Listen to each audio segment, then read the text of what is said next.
Ladies and gentlemen, welcome to Multiverse Nexus Wrestling Warzone. I'm your host, Warzone General Manager Sherry Aldini. Now, normally I would be introducing Pete McPherson, but Pete got a promotion. That's right, Pete is now working as a producer behind the scenes. For the wrestlers, he's the guy that meets you at gorilla position and tells you what's going on. But fear not, we have a new addition to our commentary staff. Ladies and gentlemen, let me welcome to the Warzone family, Mr. Michael Montoya. Hello. How are you doing, everybody? I'm so pumped to be here, Jerry. You have no clue. Well, that's great, Michael. Michael, we'll get to know you as the show goes on. And we have a great show for everyone tonight. The main event in this go-home show for Apocalypse will be the main event Mex.exe facing off against the underdogs of the tag team tournament, Shoot Nation. Oh boy, that's going to be a spicy one. Michael, check your mic. We may need to. Hey, Pete, in back of you, Goose. Michael's mic a little bit. Am I a little? You're a little quiet there, Michael. Let me scoot up a little bit there. How's that? It sounded better. Well, you know what, folks? Michael Montoya is not the only new addition to the Warzone family. I've been complaining for weeks about things that need to be fixed up around here since I took over. And next, we're going to hear from somebody who's going to be helping me out on that front. Ooh. So let's get to the ring.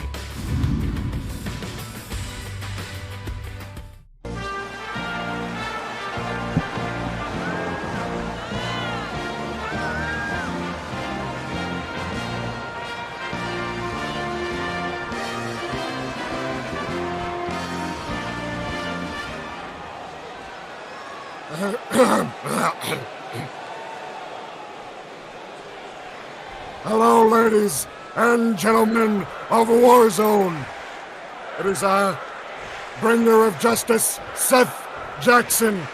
And I'm here not because I got lost today. I know plenty of you have seen me wandering and occasionally buying pizza because it's pretty good here. But I am here to help out Mr. Aldini with plenty of the spooky, eldritch weirdos here in Warzone.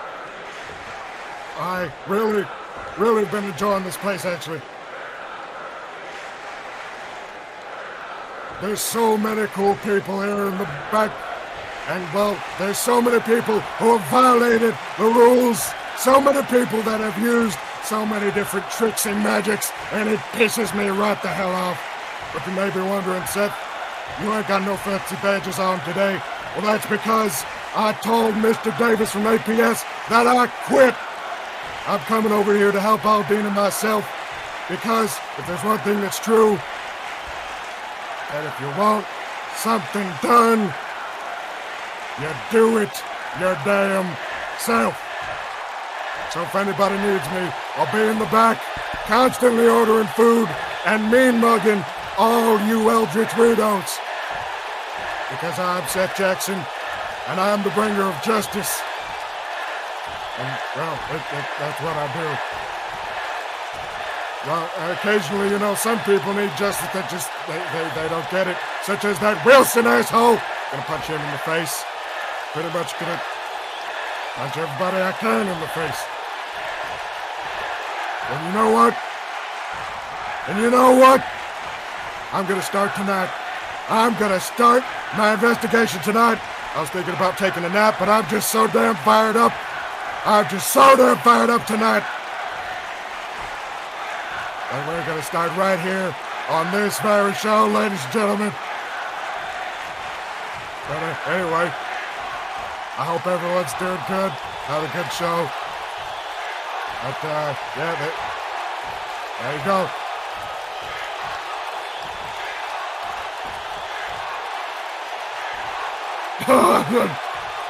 Anyway, it's getting hot here. I could go take my nap. And there you have it, ladies and gentlemen. Seth Jackson has been retained as an independent paranormal investigator for Warzone. Man, that guy's a weirdo. I mean, he's but apparently very effective in the paranormal investigation front. From what I've learned, he's actually formed his own company. And I say from what we learned, I mean, I had to sign the check. It's Jackson Investigation Firm. I guess. Huh. Anyway, well, while that is going on, we have a lot going on tonight. We will be seeing, of course, in just a few moments, our traditional showcase match. We will also be hearing later in the program from the Big Oof champion, Bart Ender, ahead of his match next week at Apocalypse with the judge of the multiverse, Raphael Sampson. So, yeah, we're going to have, Michael, how does it feel being here at ringside? You know, I feel powerful, Jerry. I feel powerful, like I can stare a man down. Well, I'm not a wrestler, so I'm not even. That's the thing, you got to be careful. I mean, back in my days when I was a wrestler, a lot of people thought that, and then the first time they get hit by the flame pyro, they begin to regret it. Yeah, no, I started off here in journalism, and I thought, go talk about a bunch of meatheads slapping each other, but some of these people are scary. Well, and we're about to meet 8 of them. So it's time for the showcase match. Let's head to ringside.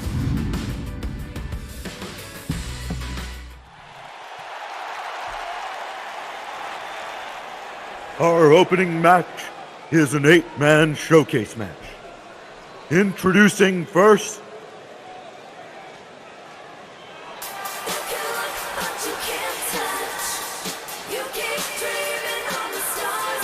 from Conquest Bloodline, Carni-Val.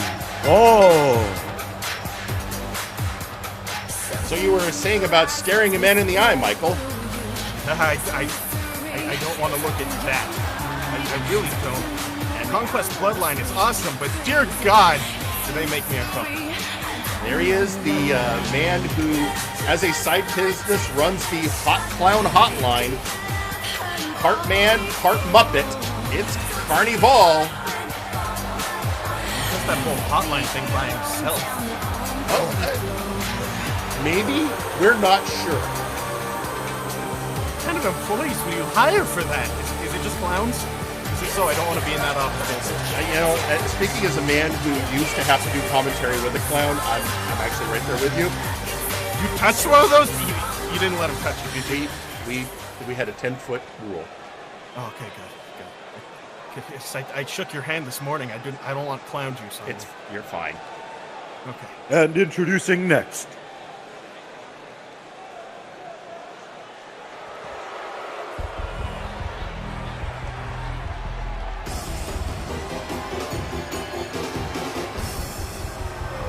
Mr. Butler. Yeah, speaking of men you don't want to meet in a dark alley, Mr. Butler, the valet of the Nexus Titan champion, Sir Unklydunk, who, by the way, we will be hearing from today. He is back from Florida and ready to comment on his match next week for the Nexus Titan Championship against Conquest Bloodline's Lady Boots. He has money, doesn't he? Why is he vacationing in Florida? Maybe he was looking for a retirement home? Possibly. This man, you want him to fold your linens, and then he'll fold you, like the bullets. That's, I wouldn't put it past him. That mask. Yeah. It's,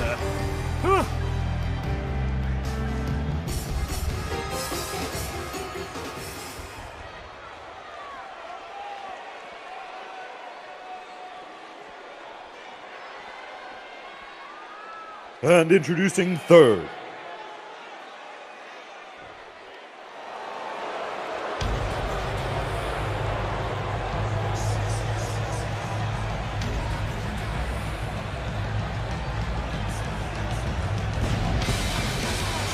Mr. Nigma. And our man of mystery, Mr. Enigma, has never spoken a word, not even backstage. Oh. We know nothing. No. We know nothing about him. His paychecks go to an LLC. Oh, damn. Probably a good idea, actually.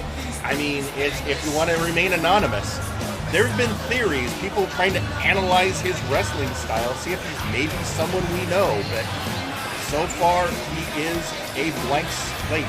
He is just one big question mark. Some would say a mystery or an enigma. They would. I have. I think he does himself. And just a moment, folks, we will be right back after these messages. Feel the warm, milky, healing, Jesus-powered goodness that is Lactatanks. Step inside or be thrown in forcibly by registered Anon after you've gotten the shit beaten out of you by multiple people in one wrestling match. We swear nobody has ever died in a Lactatank. What is the Lacta made of in the Lactatank? We have no fucking clue, but we enjoy it anyways, and you will too.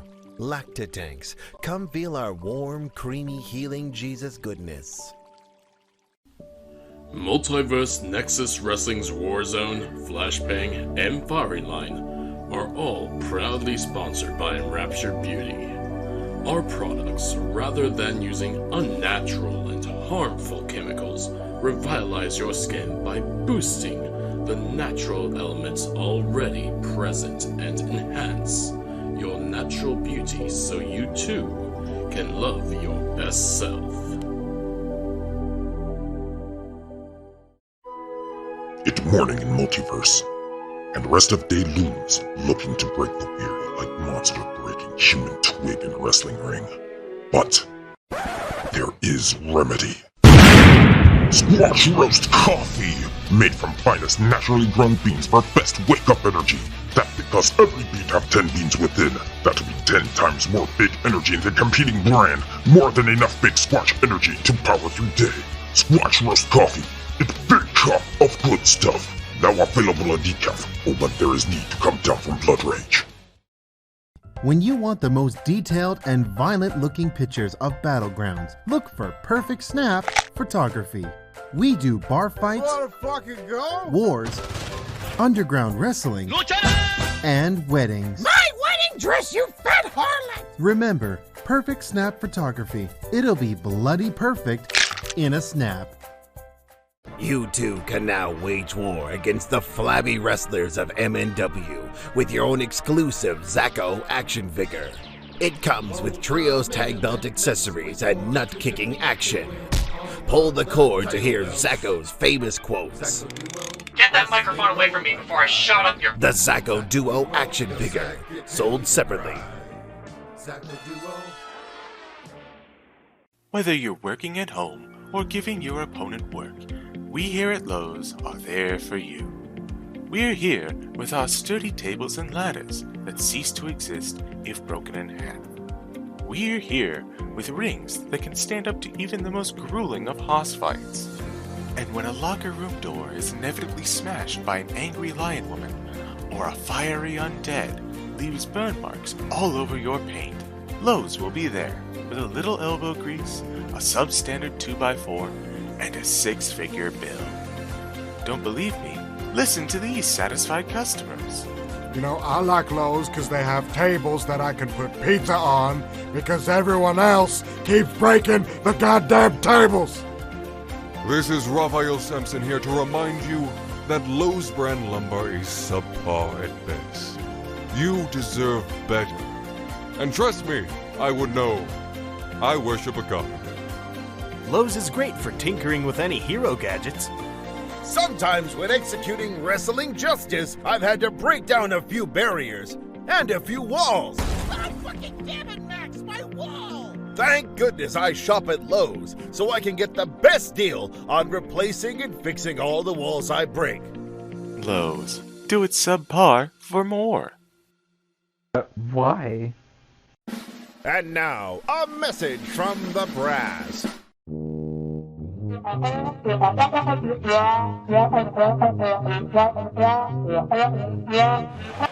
And we're back, ladies and gentlemen.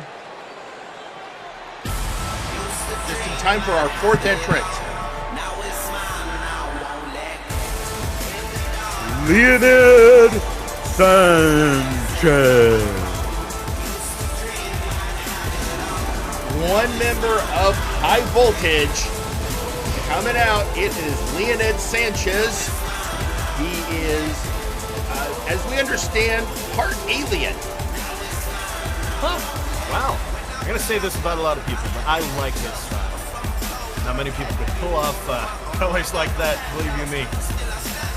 Well, I guess, since he has a combination complexion. You're telling me. Combination of normal and purple.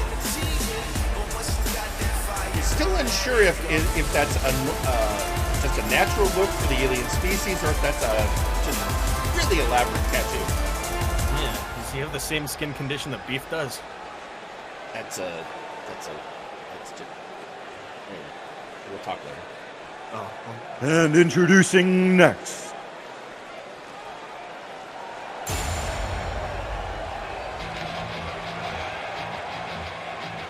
Gunner Birch. And here is the young lion of Omega Club, the rookie, looking to get a victory here. Right now, there are 3 people who have 2 showcase victories each. Uzra and then 2 members of Omega Club, Kelly and Whitney Lee. Gunner would love to keep the Omega Club streak going. Definitely would. That's probably going to be a tall order for him. I mean, any showcase match is a challenge. 8 people, elimination style. You never know what's going to happen. But Gunner is looking to make his mentor Alpha Kong proud. Well, you can do that if you fight smart. That's what you got to do in these. And introducing 6th.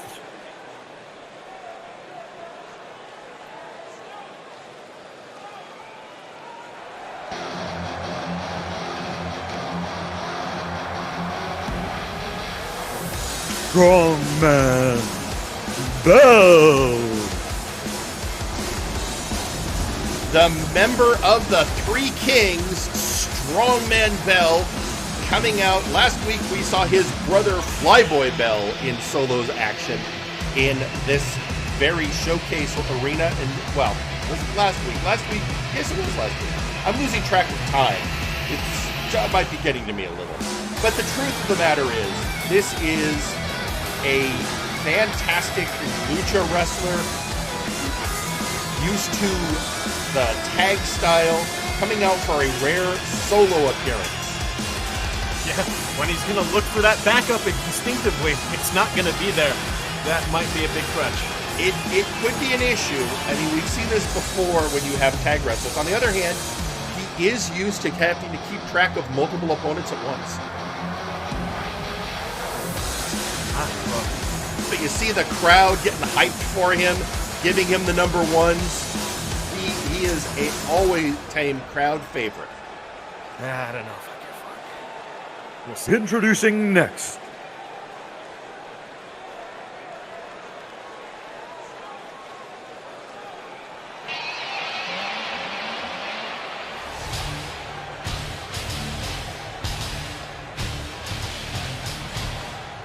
One half of Chained Hell, Hightower. So Hightower rocking a much more casual look than we've seen from him of late. Yeah, it seems a little underdressed. You got to get it pumped up. This is Warzone. Well, as I understand it, when he was asked backstage about this new look, his answer was, I'm not a damn convict anymore. So yeah, still scary. I mean, still scary. So absolutely scary man. Longtime tag champion got knocked out in the tag tourney And now just looking for a moment to shine solo. I wouldn't ask him to dog sit. I feel like he'd eat my Pomeranian.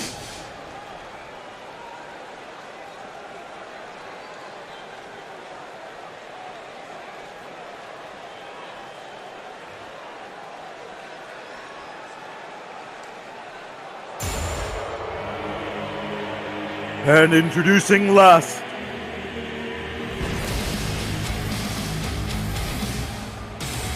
Dr. Grimm.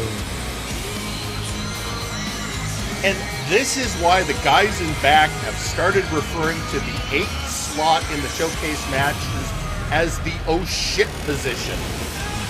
Oh shit indeed. Dr. freaking Grimm. It's a member of the Murder Cave, the Mad Doctor of Warzone, Dr. Grimm. And now everyone's checking their health care. This man does not do referrals. Great though. I understand he's a great cop, though. You know what? At least, hey, it's okay. You haven't had Flame Revenant come out yet. Those pyros. You felt from Hightower, right? Oh yeah, no, that's pretty hot. I like my hair the way it is. Yeah. Dr. Grimm, of course, Grizzly Adams of the Murder Cave will be facing Zacko Duo in the main event next week at Apocalypse for the World Heavyweight Championship. And there's a question, who might be coming out with him? It could be this man. That's a possibility. So this Apocalypse thing, it's like a big deal to you guys, right? It's our next pay-per-view. All championships will be on the line. Many grudges will be settled.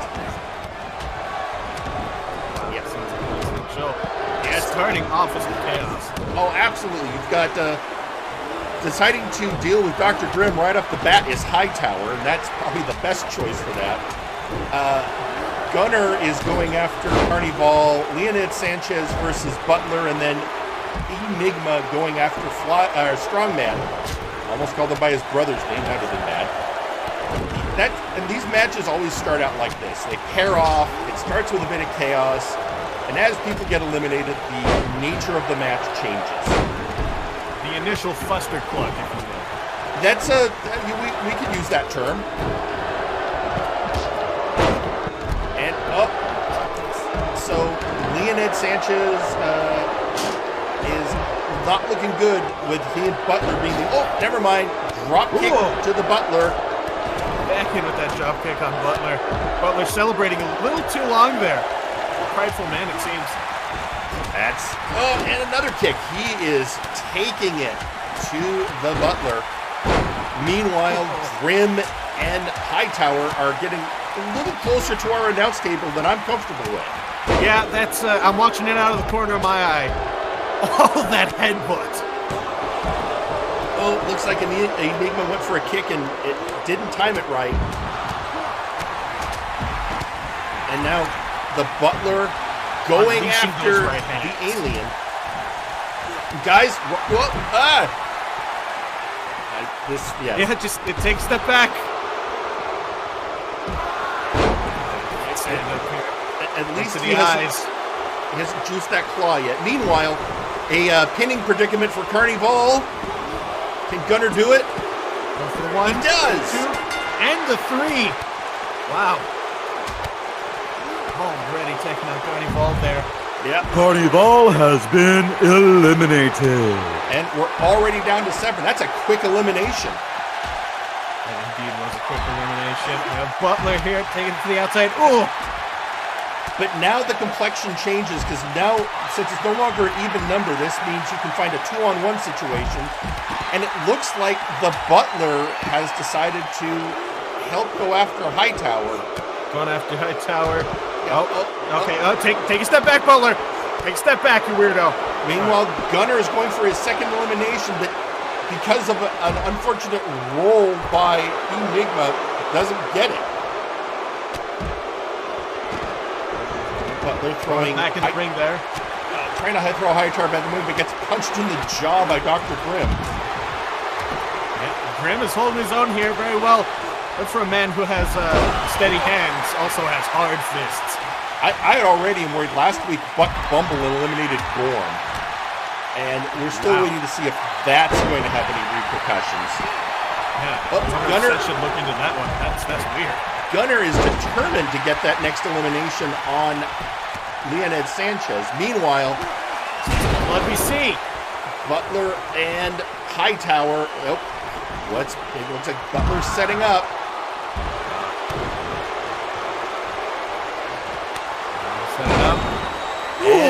Going for the pin. Problem is the ref's got so much to keep his eyes on. Ref, come on, look over. Well, just a little bit to your left. Oh, jeez. He was paying attention to the submission situation between Strongman and Nigma, and he can only pay attention to one thing at a time. Butler put in all that work, got that set up perfectly, and it was wasted. You can imagine Blood Money is going to complain about that. Oh! And Nigma eliminates the Strongman. Strongman Bell has been eliminated. Na-na-na-na, hey, goodbye. And now we're down to the final 6, and it looks like we're getting back into pair-offs. And it looks like Dr. Grimm didn't appreciate Butler interfering with his brawl with Hightower. Indeed. He's getting his revenge there. Never really much did care for that flashy crap that the Bell Bros did. And it looks like... Ooh! Did he eliminate the Butler? Mr. Butler has been eliminated. Did he tap? He did. That tells you all you really need to know about Dr. Grimm. I mean, he knows his anatomy well, as he's shown just there. Going after this young blood here. This is going position for this young hope quickly. I mean, this is a fast showcase match thus far. Yeah, we got some high octane in the wrestlers tonight. I think Grimm realizing that Gunner Birch could be a threat. Oh! And there goes Enigma. Well, I guess there's no more mystery to whether or not he was going to win tonight, because he lost. Mr. Enigma has been eliminated. And now we're down to the final 4 already. The kid must have took our advice. He is indeed fighting smart, changing the pace up on Dr. Grimm, although I may be saying that a little too soon. You never know, but Dr. Grimm focusing on Gunner Birch while Leonid Sanchez is working on Hightower. The biggest advantage Sanchez is going to have is all the work Butler and Grimm did on Hightower early on. Hightower is a durable guy. I mean, look at all those scars on his face. What is Leonid setting? Oh, 2 count for Grimm on Gunner. And Leonid getting drop kick off the top rope on Hightower. Vicious missile drop kick there. Whoa! Bit of a miss on that kick. He must have misjudged the height there. Hightower's a big dude. That he is, and yeah, it looks like Hightower's got. Choke slam. Choke slam imminent. Ooh.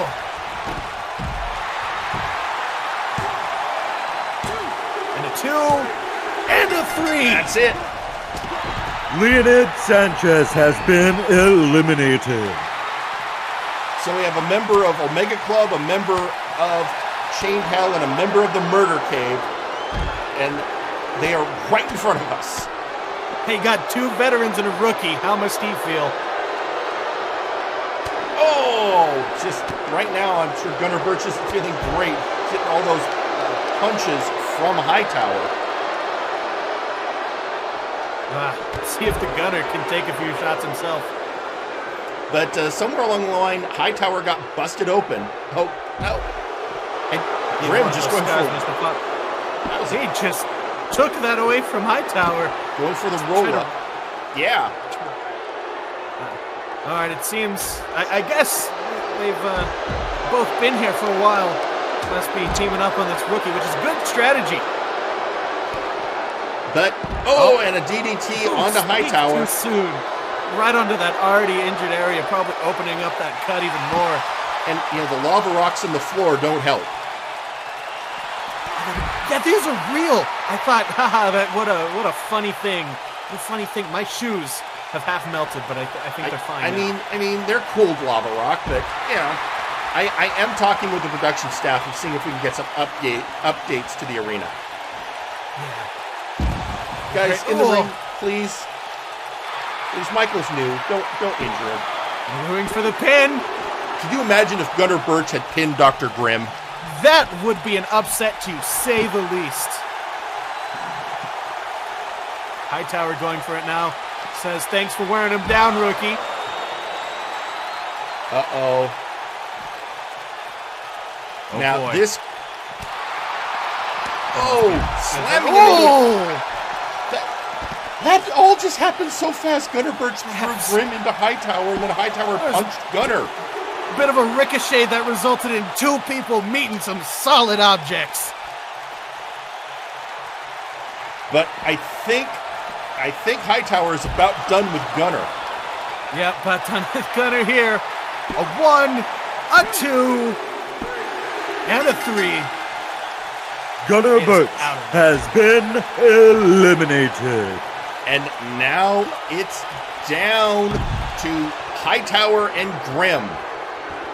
And Grimm wasting no time trying to take advantage on the member of Chained Hell. The needle's in the mouth. Down. I don't want to see this. I don't want to. And your winner, Dr. Grimm. Yeah, no, I'm even more scared of him now. He took down a guy like Hightower just like that. I mean, oh my word. We don't see Dr. Grimm very often, but right there he shows why the Murder Cave is a group to be taken seriously. I understand the murder part now. The cave part, I still don't understand. But the murder part, valid. With that, I mean, the dominance of the Murder Cave makes you wonder what we're going to see next week at Apocalypse when Grizzly Adams faces off against our World Heavyweight Champion, Zacho Duo of the main event Mex.exe. See blood. We're going to see oil. We're going to see a lot of profane words that we probably cannot repeat behind this desk. Right. I got a question for you, Michael, real quick. I know, since you're new to all this. Yeah, very new. Did anyone backstage get you the list of the signatures and finishing move names of the wrestlers? No, I'm going to have to learn those. All right, hang on. They just look like I'm going to have Pete. Things. I'm having Pete send you. You should be getting a text on your phone here very shortly. Good. I was afraid you were going to say fax or something like that. I'm glad we're moving up to the 21st century. That's So hang on a second. I'm also getting a note from the production truck. Let's do this. Let's do a quick mic check there, Michael. Hello. There we go. Is that good, Pete? I think Pete's happy with that. Yeah, hopefully Pete's happy with that. All right. Seems like a nice guy. He's the best. All right. Well, ladies and gentlemen, as we said, next week at Apocalypse, every title is going to be on the line. We are going to be seeing every champion defending their belt on that show. It is going to be crazy. We are going to have the Nexus Titan, the Warpgate Hardcore, the tag belts, and of course the Big Oof Championship all on the line. Not to mention, of course, the big match, which is going to be the one, the only Grizzly Adams facing off against the Zacko duo in the main event. And let us not forget, Semjax still has that briefcase.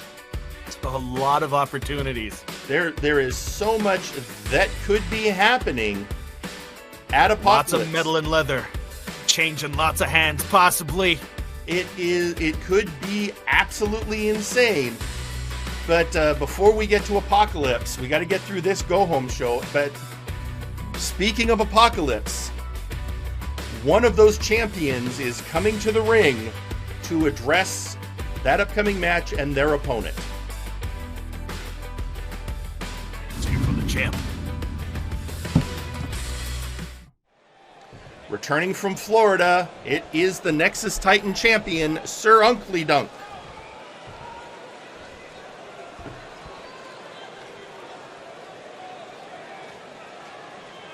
Yes, I am back. Aren't you all just pleased to see me? In all my finery and glory. Yes, it's wonderful. I know you've missed me.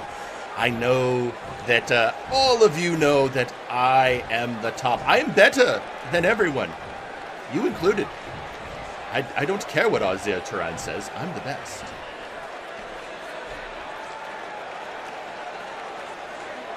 And because I'm the best, I have to question, why was everyone fighting so hard in that little tournament of Aldini's to face me? Why? Azir, I understand you. Your ego demands that you try and be the top. Wilson, it was an effort. I wouldn't say a valiant one, but it was an effort.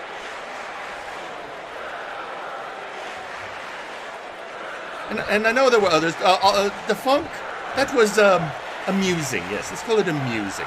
But obviously, I have to address the person that I will be facing from the Conquest Bloodline, Lady Boots. Now, I want you to understand something, Lady Boots.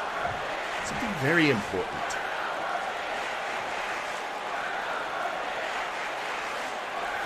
And that is, I am an equal opportunity type individual. I don't see the difference between this idea of there is a lesser gender. That's quite frankly ridiculous. I will beat a female wrestler just as handily as I would beat a male wrestler.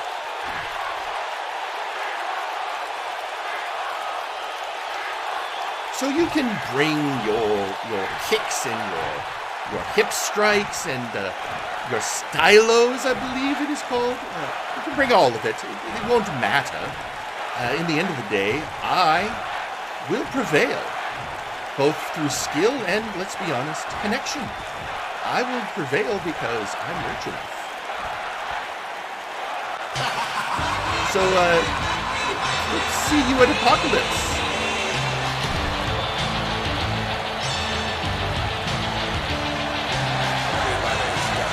Well, there's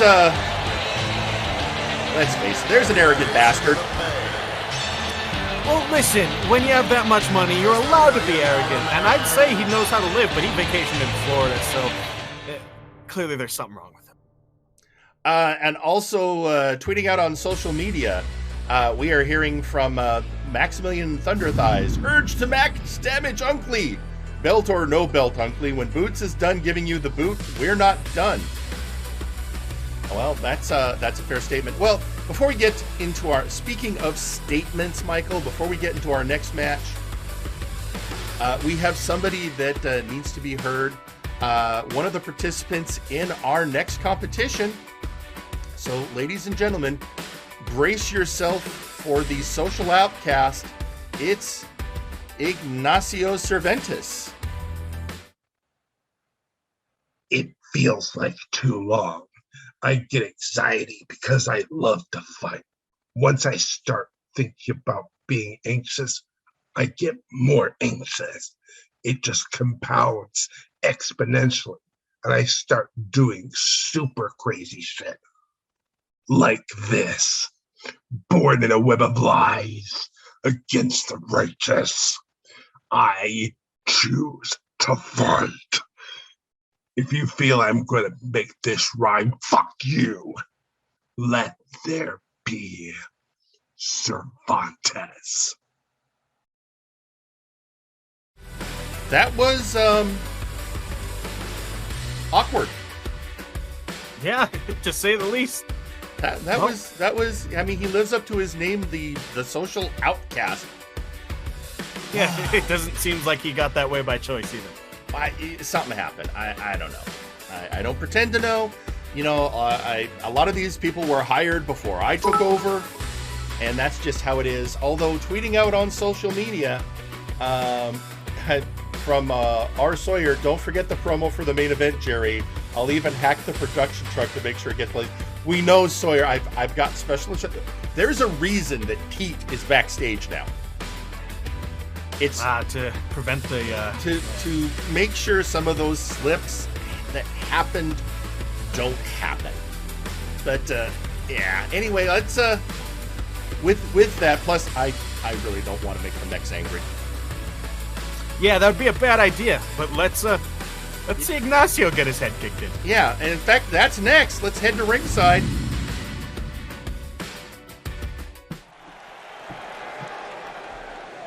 The following match is scheduled for one fall. Introducing first,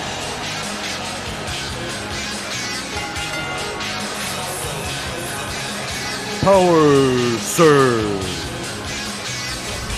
The youngest member of Nakano Worldwide, Power Surge, basically a few weeks ago, Michael, Power Surge came into my office and he said he was looking for an opportunity to break out of the shadow of his two mentors and stand as his own man. And I appreciate that. I remember as a young wrestler wanting to make my name. So I'm giving him an opportunity to face another member of the rookie class, as it were. And I figure, who better to get that shot than Power Surge? So here's a chance again, Power Surge. I want you to show me something. Yeah, let's see who comes out on top here tonight.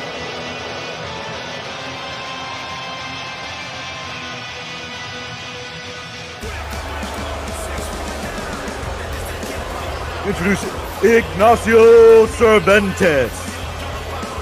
And here he is, the social outcast, the person who is quite clearly quickly becoming the most awkward person on our roster, Ignacio Cerventes. And that's saying something when we saw Carni-Val earlier. Your name, waste such a cool name. Such a weirdo. Ignacio Cerventes. That has some gravitas to it. And then, here it is. Well, and Ignacio is looking to make a name for himself as well. That's what both of these young bucks are looking for. These young lions of MNW to rise above the pack and get in there. We're going to see another match that has a similar vibe later in the show. But for now, let's get ready for these two masked men to face off. Is that how it goes, Jerry? You got the young blood on commentary, so you bring out the young blood wrestlers. Was this for me? Did you do this for me?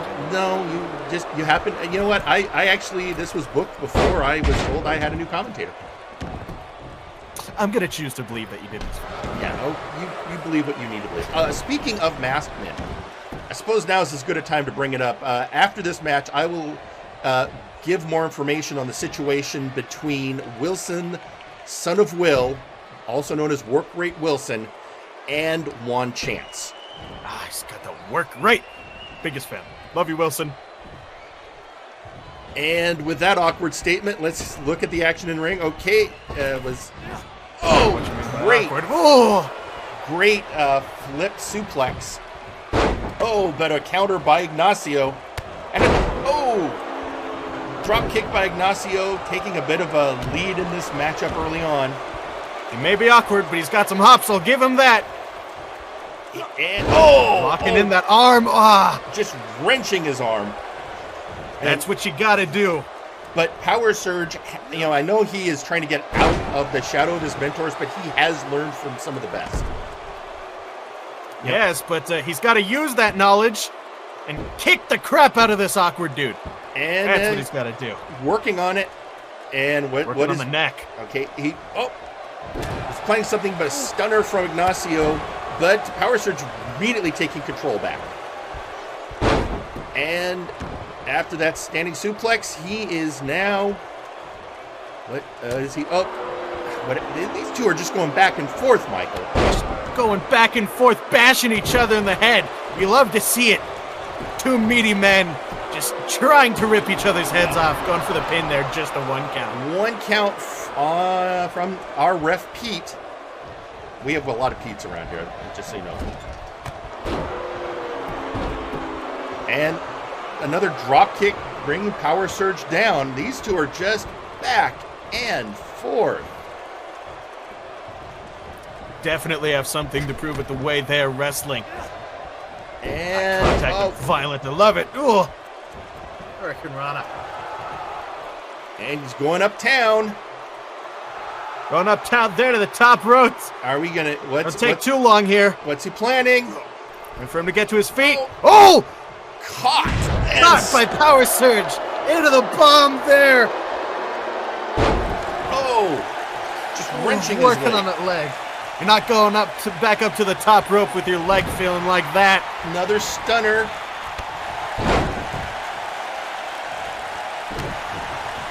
And with that, it looks like, once again, Ignacio in control. Ooh, just rolling on him. Just rolling off the top there. But a reversal by Power Surge. These two well matched. Very well matched indeed, it seems. You know, I expected Ignacio to come out here, try to shake his hand, accidentally touch him, get slapped around a little bit, and then we'd be good. But no, he's putting in some effort. And making the ref have to keep a really close eye on this. Fortunately, our ref has a lot of advantages. He's very experienced, not to mention functionally immortal. Huh. That's, spooky. Well, it's a trait we had, considering the number of times he's been killed in the ring. Oh, yeah, I'd imagine. Oh, 1 count. Just a 1 count. We got a 1 count from both, proving they both still have plenty of gas in the tank. And here they go. Oh! Ooh, planted on the back of the head there. Really focusing on the cranium of these two. I mean, you do see Power Surge has an interesting combo of the styles of Trashman Jones and Bart Ender. He really is melding the best of those two men. Oh, but a scissors takedown from Cerventes. Takedown, stomp to the head there. Again, these two just trying to give each other brain damage. And a power bomb, and going in for to get really close to the ropes now. And another kick out from Power Surge. We don't need more brain damage going around. We already have Toxic Wastelanders and now Seth here. Oh. Styling. You know what? That's what? That wasn't too awkward. That wasn't too awkward, you know? Just, I couldn't see his face, so I imagine he was making a pretty dopey face. And once again, working on that leg, and Power Surge is... All right, let's see what we're going to see from him. Are we going to get... We're going to see... Yep, here it comes.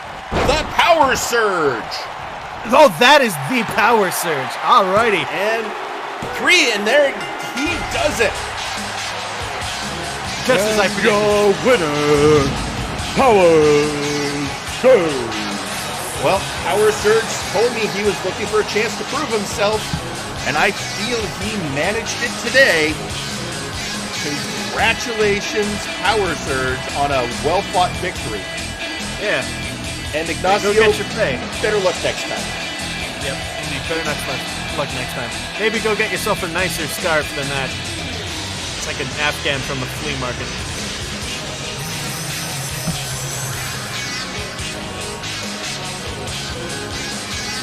And ladies and gentlemen, as promised during that match, I have an update on the situation with Wilson and Juan. But first I need to read out, you're getting a message there, Michael, from one half of our tag team champions, Gore Wheels, tweeting, I heard that new commentator they still have cable down here in Florida, you know. Ah, well, that's news to me, you weirdo. We'll actually be hearing from Gorwheel later in the show. But in Wait, the he's meantime, here? What? He's here? You know what? You'll learn later. Oh, shit. Meantime, so I have taken meetings with Juan.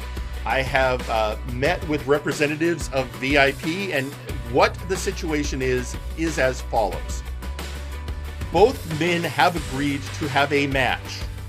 They want to lead up to a hair versus mask match.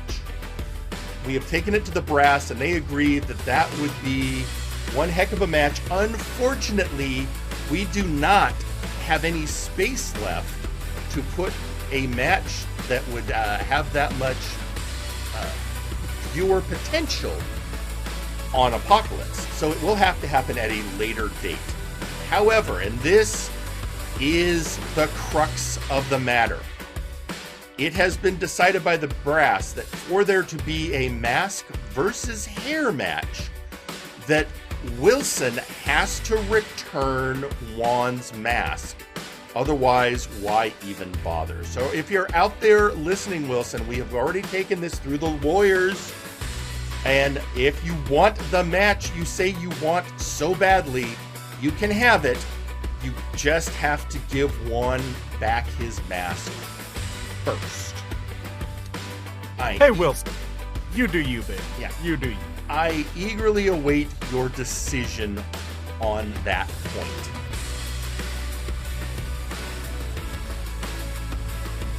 Now, with that out of the way, there is so much that happens around here, Michael. You'll have to... Yeah, it's pretty chaotic. And so, I don't know, are you familiar with the entire situation surrounding Maximillian Thunderthighs? I know he likes to go around and, flaunt his charities and things, but I don't know too much about his current situation. I know the man. There are questions after a match where he was offered money by VIP for the children's hospital he runs. But it is implied that to get the money, he had to throw the match. Now, that match he did lose. And since then, he's been behaving very strangely. The hospital is doing well. We haven't got confirmation of what happened. We're going to be having a match later tonight around this situation. But one of the earliest people to try and get an answer from him was his friend, Nice Ice. And that is a match that Max actually won. And so we're next going to hear from the Cyber Siberian on what's been happening with him since that match. So, Michael, let's head to ringside. Oh boy.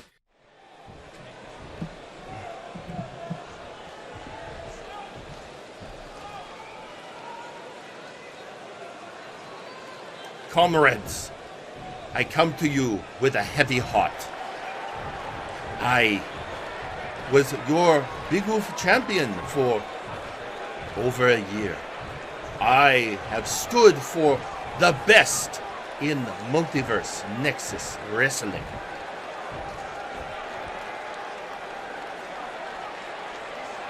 And during that time, I made friends with many wrestlers in back. One of those was Maximillian Thunderthighs. And I had hoped, when we faced, that I could defeat him and get the answers we all deserve. Alas, I did not. And I have realized that after so much has happened, and so many victories, defeats, hardships, that I may have lost something at my core, something deep within myself, and I must find it again.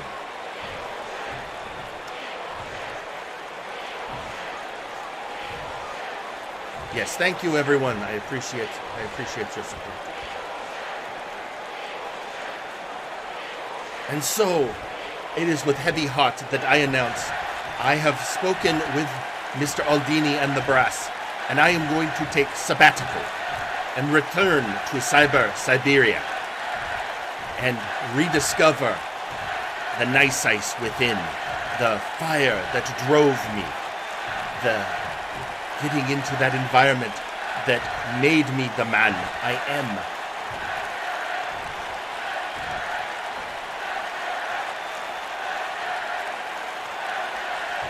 And I have mixed feelings. I do not like leaving Lachen by himself, but I feel this is what is right for me. And Lachen has told me, take care of myself, do what I must, so that I may come back stronger than before. Goodbye, friends. See you again. Well, there you have it. And we did. I did have a meeting with Nice Ice prior to the show. He has asked for time off to rediscover himself, and going to give him that space. Essentially, we used to have a thing called Training Mountain. Training Mountain. Training Mountain is where the wrestlers would go. They needed to rediscover their skills. And, well, that's not quite where he's going. He's going home to Siberia. He wants to go back, which he can go to Florida. That makes sense, but he wants to go back to that hellhole? Well, it's a harsh environment that he's looking back to, I guess, getting back to basics. I mean, who am I to judge? Someone who lives in a place with air conditioning. That's who you are to judge. I think you're confusing the state of Florida with Siberia. Or central heating, mind you. Whatever. You know what I mean. I wouldn't choose that. Well, then again, as you've stated many times already, you're not a professional wrestler. I'm not. I like my Pomeranian. I like my small apartment. I like my gentrified loft. That's what I like. Well, anyway, speaking of the tag team partner of Nice Ice, we're going to be seeing Lachen in singles action right now. Boy, hope he doesn't tell any jokes. The following match is scheduled for one fall. Introducing first, Lachen. And here he is, the product of East German genetic engineering, born to be a super soldier, by choice, a stand-up comedian and professional wrestler. He is Lachen. Oh boy, I feel bad for any stool that man gets on stage with. He can become splinters. I understand he's stand-up comedian. I don't know that he's... And introducing their competitor, Nakano, Kirishima. And here he comes, the delinquent of MNW, Nakano Kirishima. Man who never... Go ahead. But he looks damn cool. I mean, he's got a style, that's for sure. He has been going under intensive training recently at the Creation Shop. This is a place where wrestlers go to try and tune up their skills.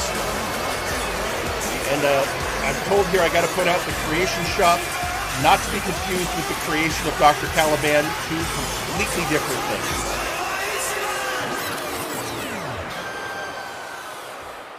That big green guy I see standing in the corner sometimes, and he just stares? It's best don't pay attention. Oh, okay. Oh, we're off, though. Coming right out with a clothesline. It was a beautiful clothesline straight across. Already showing this man who's the boss, who's the German in this match. It's Lachen. It's Lachen. Yeah. And but the delinquent giving is as good as he gets. Oh, but quickly reversed, and another clothesline for his trouble. Also tweeting out on social media, Wilson has said, "Fine, I'll return the stupid mask, Aldini. You'll be hearing from me soon." All right. Just another reason to love Wilson. Just an honorable guy. He wants that competition, you know? Hey. Not many like him. Powerbomb! Ooh.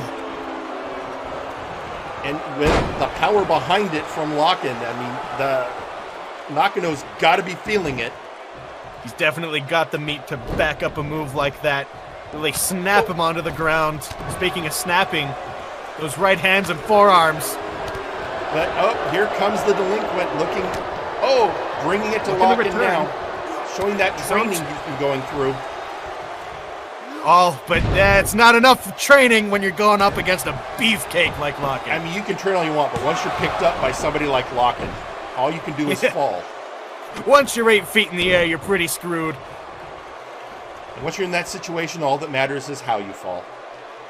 Yep. Oh, wrenching on the neck. Our lovely little delinquent here.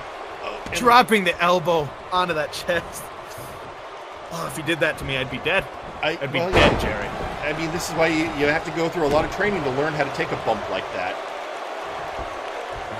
Could you teach me how to do that, Jerry? Would that be a possibility? Could I? Sure. Should I? I mean, that's a question we'll have to examine at a later date. Yeah, I'm a tough guy. I do my Thai bow. You know? Okay. I don't know what that is, but I'll take your word for it. Speaking of. One count for the delinquent. But the fact that Nakano Kirishima currently in control, or maybe I spoke too soon, reversal by Lachen. Spoke too soon. But hey, he was able to knock him down. He got Lachen off his feet, which is quite a feat in and of itself. Huh? Oh, yeah. Getting a hold of this whole thing, AJ. Yeah, leave the jokes to Lachen. Problem is, I think Lachen would have told the same joke. Yeah, I was going to say, we kind of have the same caliber of jokes here. Onto that ring apron. The edge of the ring, the hardest part of the ring, and I tell you that is actually true. That is the hardest part of the ring. I was walking down here taking a look while the stadium was empty, and I couldn't see who it is. It was just kind of a purple blur, and I got bumped into the ring apron. That is the hardest part. It hurt. Yeah, I would rather get thrown into the ring post, to be honest. I wouldn't want to get thrown. I want to sit here in my chair and commentate on all this action happening right now. Locking into the turnbuckle. Locking in, getting out of the corner. But, and once again, put in there by Nakano. These two are going back and forth. Up, and German suplex. And are we... and a powerful clothesline. Nakano trying to overwhelm Lachen, but that's a lot of man to overwhelm. Oh, speaking... There we go. And your winner, Lachen. Nothing against Nakano. That was a great showing on his part. But that is a whole lot of German to go up against. Yeah, that's some German engineering to go against. So, ladies and gentlemen, there it is. Lachen beginning his, let's face it, he's going to be on a bit of a solo run while his partner returns to Siberia. So, well, what do you think so far, Michael? Well, this has been wonderful so far. I love the violence of this. I'm sure I'm gonna be getting better as I go on, but I'm already pretty good now. You're feeling good about this? That's great. Because now we have a message for the masses, ladies and gentlemen. We got a special message from one half of the tag team champions. It's the one, the only, Gorewheel. Hello, kids. It's your two-time tag champion and fellow attorney Gorewheel. Now I know what you're thinking. Why am I out here in the Florida Everglades and not terrorizing a certain Dane park or helping out mid-pale to Revenant? will allow me to kill two birds with one stone. The answer? Because I've got hobbies of my own. And one of those hobbies is good old hunting. And out here, I'll be hunting the most dangerous of prey.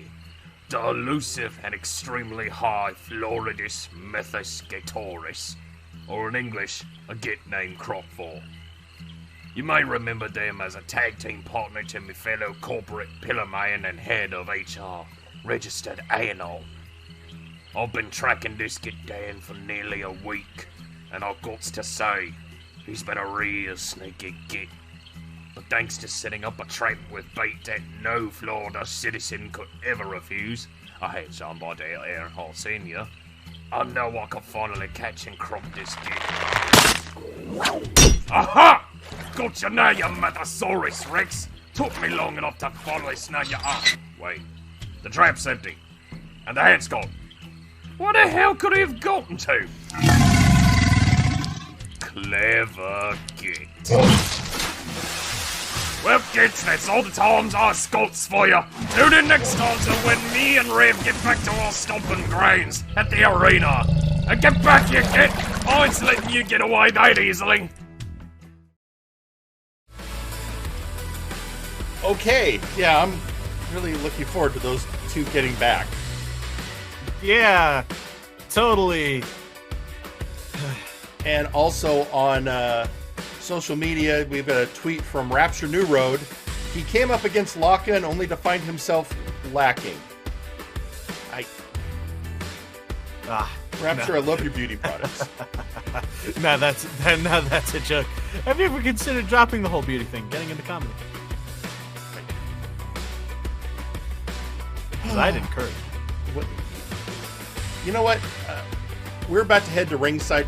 One of the big questions when we're coming up to the pay-per-view is, when it comes to the main event, when and where will the leader of the Conquest bloodline, Semjax, cash in that Money in the Bank? Well, let's go see what he has to say on the matter. Straight from the vampy horse's mouth.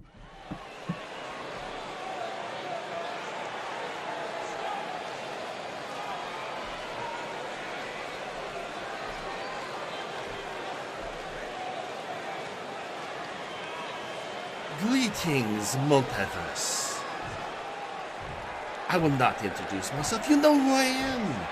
And that is good. You should know who your future leader is going to be. Nothing against you, Unklydunk, to be sure. Other than you are not going to be holding onto that belt very much longer, sir. No. That is coming to the bloodline via Our Lady Boots. Soon we shall have the first taste of gold. And of course, there is another question that stands out. When will Semjax cash in his Money in the Bank and take what is rightfully his, the World Heavyweight Championship? Well, that's an excellent question. The thing is, while Zach O'Doul holds that belt, he is always expected to attack from me. And Grizzly Adams, well, he claims to be war itself. So he...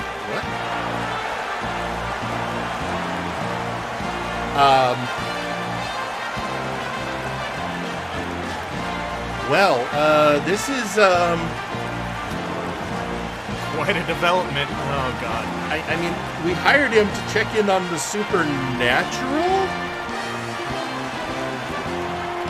He's doing his job. Yeah?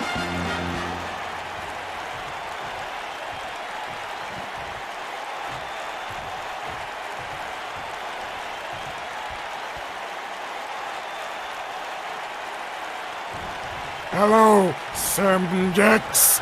If that is even your real name, I have no way of telling. I've never seen your ID. But I'm here to come out here and tell you that there better not be any shenanigans coming up with that little case of yours. You better keep it clean. You better keep it all natural, you know what I'm saying? I'm sorry. I came late to the arena. I did not know that the Arcane Protection Services had come to Warzone, Mr. Jackson. So, what is your concern about keeping it now? I assure you, I have nothing but the most straightforward intent with my briefcase. Well, first off, I ain't a part of APS no more. They are nerds. This is the Jackson investigation firm. The best investigation firm, I might add, but that is not the point. I know you are a Nosferatu... You're one of them sucky boys, and I don't appreciate it. Please don't use your powers. That's a bad idea. Wait a minute. The initials of your agency are JIF? Your agency is called GIF? Yep. Oh, that's very amusing, Mr. Jackson. But I assure you, I would not need to use my powers, just my prowess, when I play my bit. All right, well, that's wonderful then. But you have to promise me and prove to me that you ain't gonna do no... Wait, are you Arcane, Eldritch, or are you you're, you got the spooky eyes. Anyway, I will put a stop to it if you pull some shit. That's all I'm saying.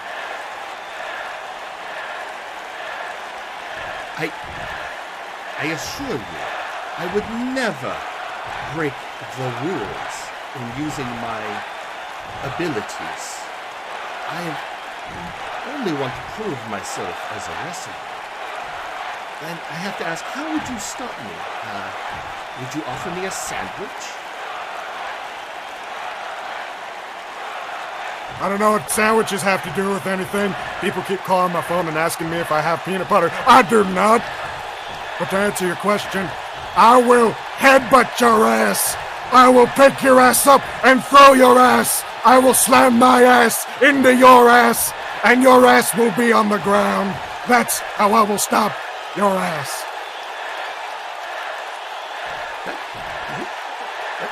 Are you feeling all right? That was a lot of mention of asses. But that's all right. A lot of people make themselves asses before the Conquest bloodline. No, when the time comes, I will cash in my briefcase. I will take the World Heavyweight Championship. The Conquest bloodline will then have 2 belts. Well, that's all right and good if you do it legitimately. But I'm here to tell you that if you mess with justice, if you mess with the rules, if you cheat, if you conflict, I will kick your behind, otherwise known as ass. Goddamn right. Okay. Well, that was, I guess, Seth Jackson coming in to lay down the law on Semjax. Did he lay down the law, or did he just say ass a couple times? I mean, guess what's the difference? He could, could be both. Yeah. It seemed like a good idea at the time when I hired him. Well, looks like you're getting your money's worth, Jerry. Getting your money's worth. Well, yes. We'll see. I mean, he's proven very effective at these things in the past. I got great letters of recommendation. I've got one from Hey Mr. Rabbit. I've got one from Eric Genericson. I've got one from Dr. Caliban. I even got one from some person named Kang? Mr. D. Kang? Huh. Also, this other person, Christopher, who said just you make sure he understands when stuff are labeled in the refrigerator that means something. Yeah, no, people, I've already heard whisperings of complaints today that people are missing their lunches backstage. Okay, we'll have a meeting. Anyway, coming up next, the Outlaws have had a situation going on of late Of course, there has been so many things. I don't know if I have time here to catch you up on everything that's happened with our resident mercs. They've been running people over. They've been stealing luchador masks. They've been working for evil geniuses to betray their factions to form new ones. And one of their sins was attacking one of their competitors before a tournament match, causing myself and the brass to have to reschedule that match to the following week. And we stated there would be consequences if they lost, which they did. At Apocalypse, the Outlaws will be facing a team of my choosing, and if they lose, they will not get an opportunity at any championships until after next Multivania. And with that said, we're about to see a little bit of action from one half of the Outlaws leading up to that match. So let's head to ringside. I understand bad actors and all that. It sounds like they did what they needed. The following match is scheduled for one fall. Introducing first, one half of the Outlaws, CJR Killer. Cash, job, repeat, killer. Huh. You know what? I like it. Rare solo appearance by CJR, usually coming out with his partner, Aaron Eldrazi. But they've been told that if they do anything prior to Apocalypse, their match goes from not being able to hold gold to being suspended. And considering they're already suspended from Flashbang, I guess they decided risking future employment's not worth it. Got suspended from Flashbang? That place is crazy. That it is, but and that happened. That brought them to the main roster. So here he is, CGR Killer, about to do a rare solo match. Well, from here, that looks like a man who's learned his lesson and is ready and willing to climb his way to the top. That's what he looks like. Well, we will see. And introducing their opponent, he is a member of High Voltage.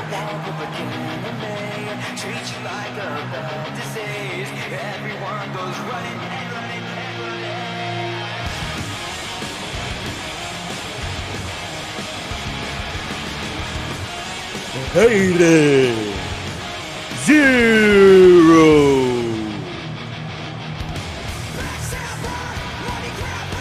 And here he is, the rebel of the future, Aiden Zero, leader of High Voltage. And somebody who's got a personal stake in this, the Outlaws were in the employ of former High Voltage member Chaz Lee. And their actions were part of Chaz's plan to betray High Voltage and form the Murder Cave. Look. Told me I was commentating a wrestling show, not Shakespeare. I mean, oh, yeah, that's right. You're new to wrestling. It can sometimes a little of column A, a little of column B, Michael. Well, whatever column it is, it brings out cool dudes looking like this who are going to hammer on each other. I'm here for it. That's true. It's going to be the Master of Zero Hour versus the Master of the War Stomp. And of course, the Outlaws always like us to know they pay for what the hell was that, CJR? Sneaking up on behind the ref while he was calling the bell. And that's called moving in quickly. Getting an immediate advantage on Aiden, but Aiden hitting him with a stunner and a fake out clothesline. You gotta respect the man who's willing to do whatever it takes to get the job done and win, Jerry.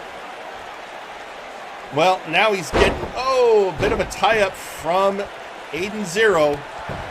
It's what do they say? It's just a flesh wound. Just a flesh wound. It's like my old partner back in the day who used to say, "Oh no, it's a Greco-Roman nose bite." Ah, those Greco-Romans, strange fellows. Oh, just beating on his forehead. That's a blow designed to try and cut a man open. Oh, and a wacky elbow. Designed to win. The leg there. And Aiden Zero bringing him up. Bringing him to the corner. Oh, and just pounding his head into that turnbuckle. But CJR reversing. Oh. Gutbuster. Ah, Gutbuster. Yeah, no, that's gotta hurt. And just picking him up by his hair. Hair in his head, column A, column B. First pressing down there for the cover. Yeah, first cover of the match, but a kick out at one by Aiden.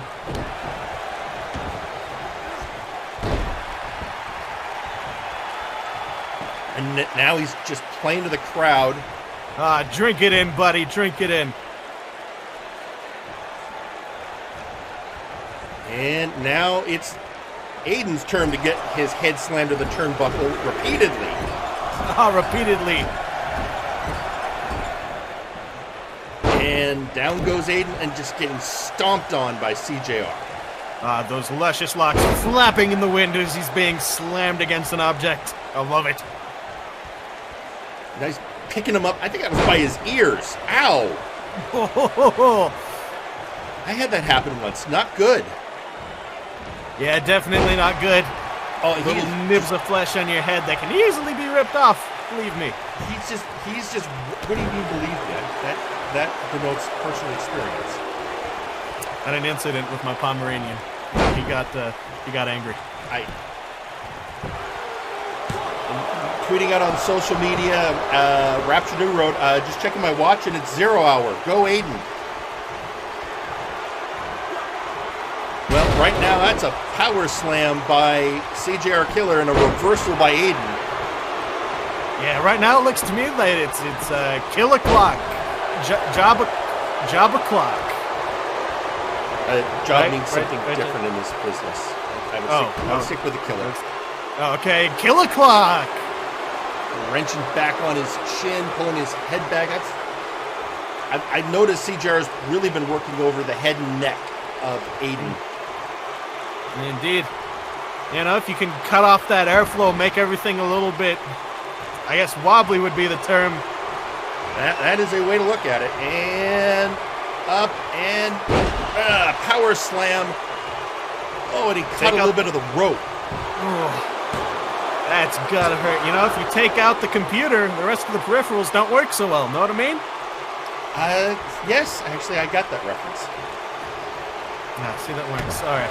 Stick with computer references. Sorry, just taking notes for myself here.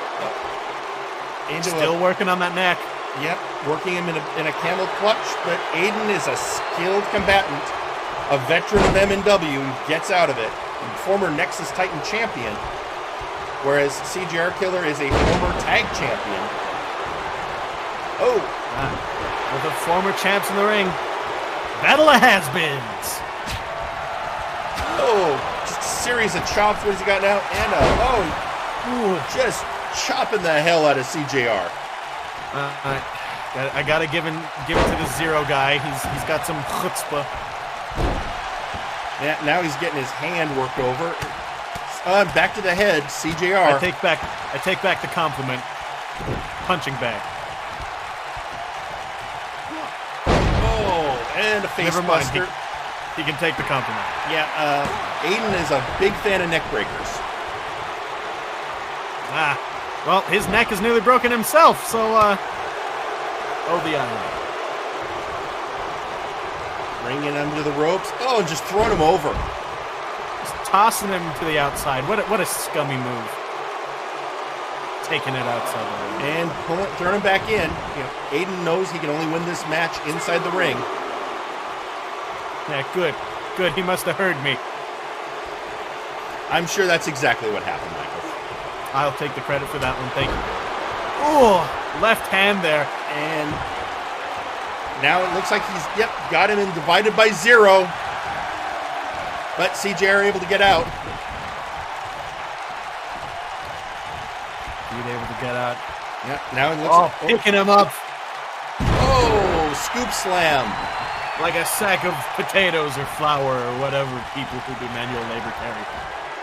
And is he, okay. It was a scoop power slam, and now he's got him in the cover too. Oh no! CJR pulls out the victory. And your winner, CJR Killer. Job is done. Time for that cash, baby. Look at this man. There he is. Your winner, CJR. Oh no.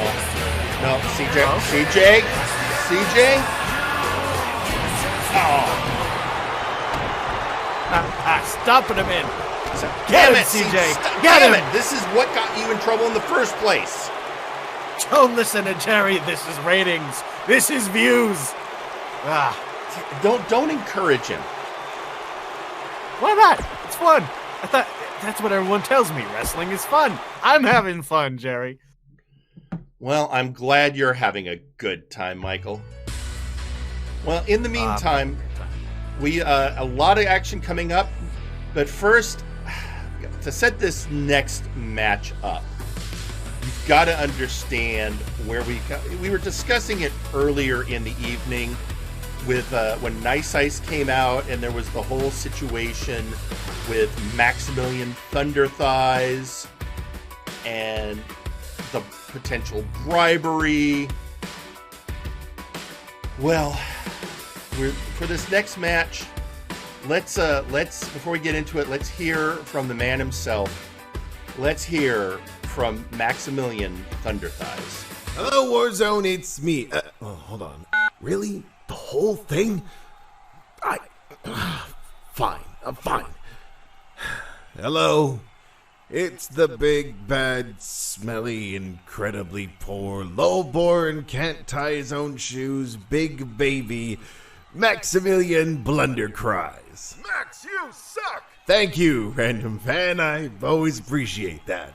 I'm here once again to spread some truth and joy to the many people of Warzone. Unfortunately, you've all failed to see the glory that is VIP. In fact, in my creative brilliance and their glorious inspiration, I dedicate this song to inspire you, lowborns. And hit it. VIP, VIP, you're the best, it's guaranteed.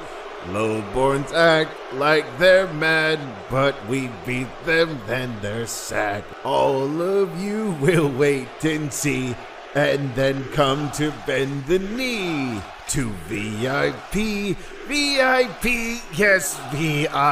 Ow! Alright, who threw that? I worked a whole 10 minutes on that. What, you got a problem with me now? Then why don't one of you in the back come out here and make me talk? Nice Ice tried, and he lost. Anybody else want to come try? Anybody at all? I dare you. Please, come and try and stop me. Well, somebody is going to take him up on that. Somebody who's been wanting answers from him for a while.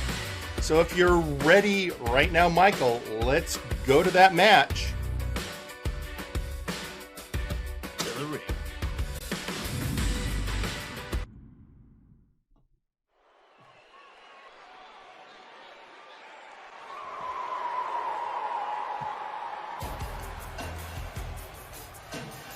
Following match is scheduled for one fall. Introducing first, Pupusa Monkey P.I. This man is the investigator of Warzone, a man who wants to get away from PI work and focus more on his wrestling career. But just when he thinks he's out, something happens that pulls him back in because he cannot resist a mystery. And nothing is more mysterious right now than whatever is happening with Maximillian Thunderthighs.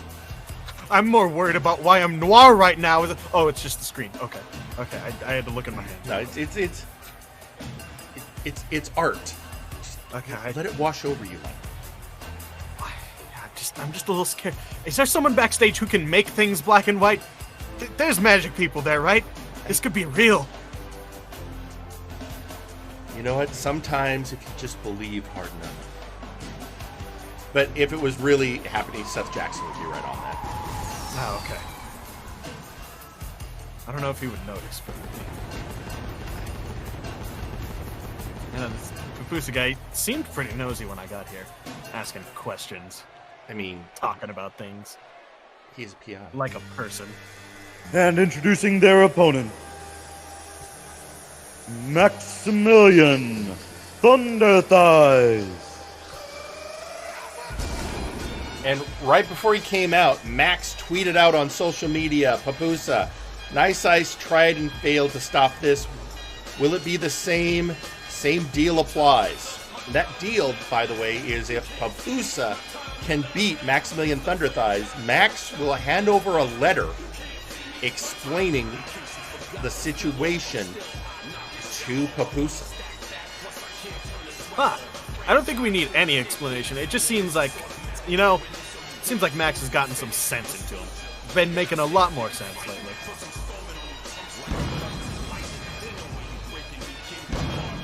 That is one way to look at it, but it's been a hard road for Max and his fans, and Max definitely seems to be more servile, perhaps is the right word, to VIP. He's giving them the respect that they deserve. That's what he's doing. He's been making a lot I never really understood the whole children's hospital thing. But now I'm starting to understand Maximillian Thunderthighs. Oh yeah, baby. Well, we are now going to see these men in action. You know, and they've never really had much. I mean, these aren't guys who are close back. It's not like Nice Ice and Max. But still, Pupusa has a job to do. So not much of a history between these two. I mean, it's not like it was a personal betrayal, but there are other people who may have questions for Max. Meanwhile, a quick reversal by Max. My question, who's he trying to hide from with all that camo? I mean, that's how he's always looked. He might be a perv. I think he once described it as it was his training gear. He's something about learning from some kind of monks. Oh, and there goes the ref. Sounds like a cheapo to me. Hey, maybe if he's nice enough to VIP, they'll hook him up with some new duds, eh?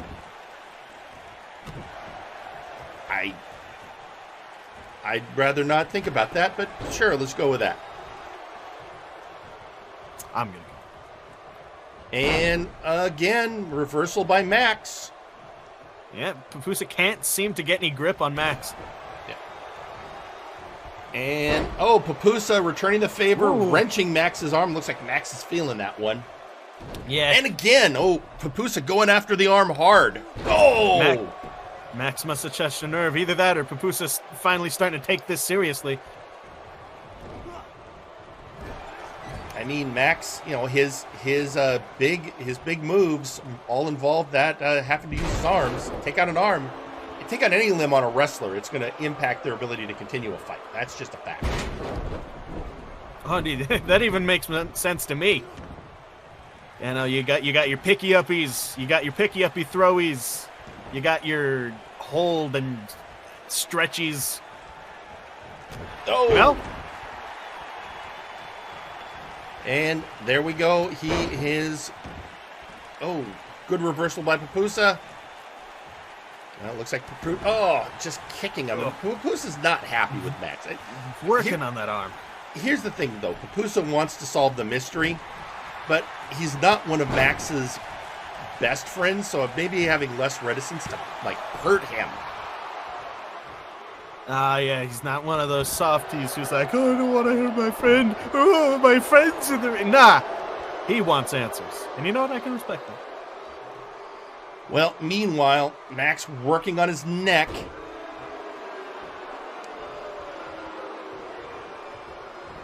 And slamming him down. Slamming him down. You know what? Max may be a big idiot, but you know what? He's a big idiot. You know what I mean, Jerry? He's a powerful man.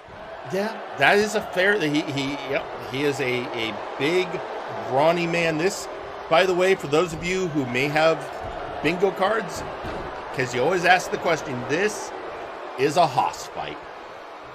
Oh yeah, baby. Big meaty men slapping meat indeed. Reversal by Pupusa coming back up. Kicking him off there, beautiful. Pupusa would like to end this mystery and get back to just focusing on wrestling. He's focusing on his wrestling right now, wrenching the arms back. And, looks like he accomplished whatever he was working on with that one. Whatever he's working on with that one. That better not have been any form of... Oh, I was going to say any form of mercy, but with that right hand, that did not look like mercy. Oh, 2 count. Very close. I was close. Pupusa almost had it. We almost got the answers we were looking for. Oh, an uppercut. Uppercut. And a suplex body slam. Belly. Belly if to I'm belly. correct, right? Belly to Yeah. belly? Belly to belly. His belly was on his belly. His belly was on his And belly. then he did the suplex, which is you throw someone backwards. Yes. Why is the German one German? Is it Lachen's move? I would have to go back through the history of wrestling. It would take us a long time. Is there like a wrestling compendium or... I asked. I'll get you some notes later. Oh, gee. We got a show to call. I thought you were prepped. That's okay. We'll get you through it. Listen, I'm prepped in that I'm a journalist. I'm here to cover these interesting things going on, like that crossbody. And a cover by Pupusa. And another 2 count. And Pupusa's beginning to ask himself, what does it take to bring this beast down? What does it take to break through all of that meat? Still working on that left arm. And he's trying to scoop. Oh, just too much. He just couldn't quite get it, and Max hits him in the ribs. There's too much size, too much power there from Maximillian Thunderthighs. And now Max playing to the crowd, and outside goes Pupusa. That is the one thing I will not deny about Max, is those thighs. And just knocking him on the lava rocks. Get onto those lava rocks. You know, I've been scared to see. As you noticed, I've been pulling my knees towards my chest this entire time we've been doing You realize they're not, like, hot, right? I am afraid, Jerry. Ooh! Slamming his head against the ring apron there. Once again, hardest part of the ring. So, hopefully by the way, not harder than Pupusa's forehead. I'm getting chastised by one of our other wrestlers to point out the German suplex was created by Belgian-German wrestler Karl Gotch. And he that called is it interesting. I couldn't care less. He called it the atomic suplex, but it was a Japanese call it the German, and that's what stuck. Oh, that was a max damage. That indeed was a max damage. Oh, and it's over. Max has won. And it is over. And your winner, Maximillian Thunderthighs. A possibly more ruthless Maximillian. And now that he's hanging with the right people, it seems. And that means we don't get answers. We don't need answers, Jerry. This is a new and improved Maximillian Thunderthighs. I'm loving it. I don't know about you. I would like answers. Cares about the personality. Our fans. This is about big dudes smacking each other. Well, speaking of big dudes smacking each other and Maximillian Thunderthighs, we do have somebody who had something to say to Max, and I have a feeling we know who's going to be the next person looking for answers. Ladies and gentlemen, one half of the All Odds and your battleground champion, Sasquatch Wing.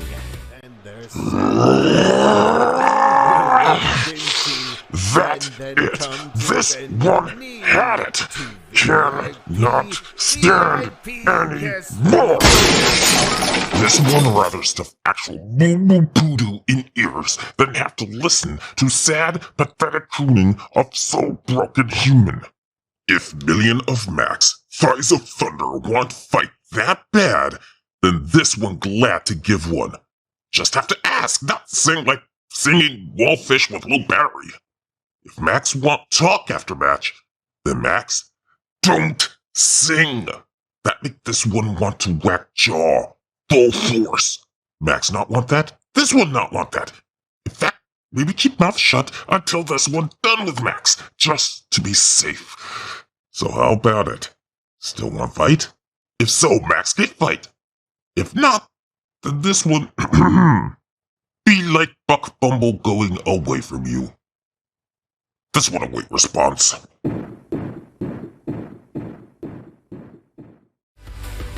getting the impression Squatch was more offended by the singing than anything else. Yeah, I would be too.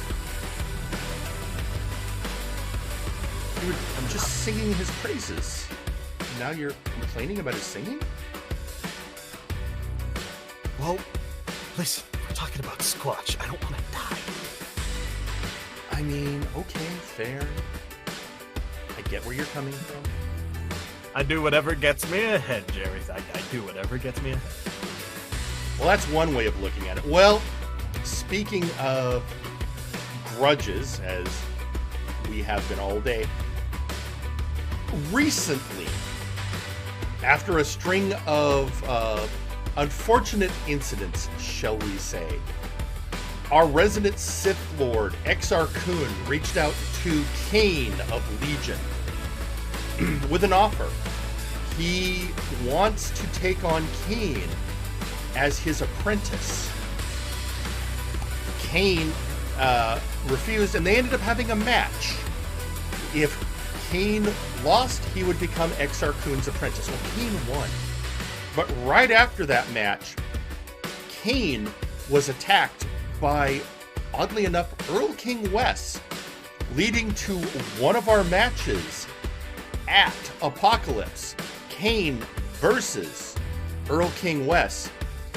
But a little while later, in the backstage training area, Exar Kun was attacked by Kane's fellow Legion member, D4C Trice. Well, that particular matter is going to come to a head right now as those two face off in the ring next. Let's go down to ringside.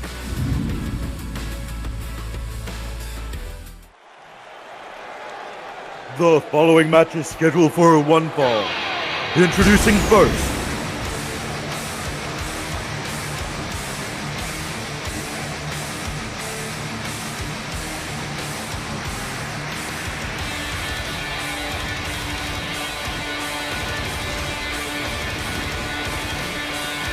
D4C Trice. One of 3 members of Legion, and obviously having issue with the Sith Lord trying to poach one of their members. Also, really quickly on social media, we're hearing from Maximillian and Thunderthighs. I guess we go on this about this song and dance again. PI must stand for Pin and Curd. And Constantinople tweeting out, Mr. Aldini, you want answers? I'd love to fight. If the Squatch can't get the job done, I'll gladly throw down the gauntlet next. So, a lot of people want answers from Max, even Chained Hell. Well, meanwhile, in this match, D4C Trice, former leader of Omega Club, now a member of Legion, a group to come together because they feel they haven't gotten what they deserve. And if you feel that way, that's what you do. You do something about it. You don't sit back, you do something. I like that philosophy, Jerry. And introducing their competitor,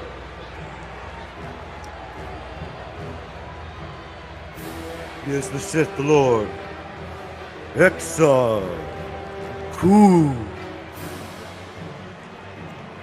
Now, Michael, I don't want you to be concerned. Those chills you're feeling are perfectly natural when a Sith Lord enters the arena.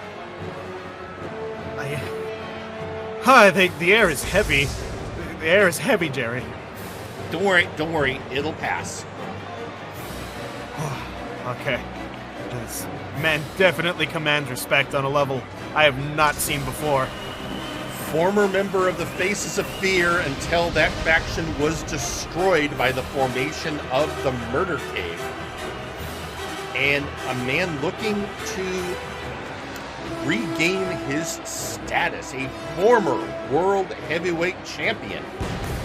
Exar Kun has been looking to rebuild ever since the betrayal of Grizzly Adams and Dr. Grimm.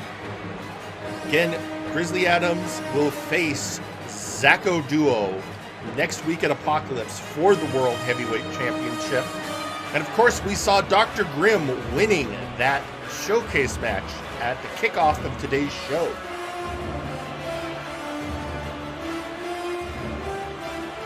That's going to be an excellent one. All right, gonna have to hold on. It's going to get strange here for a second.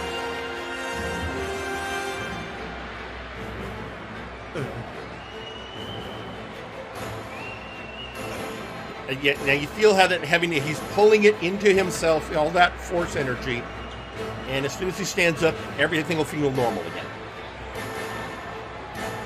Okay.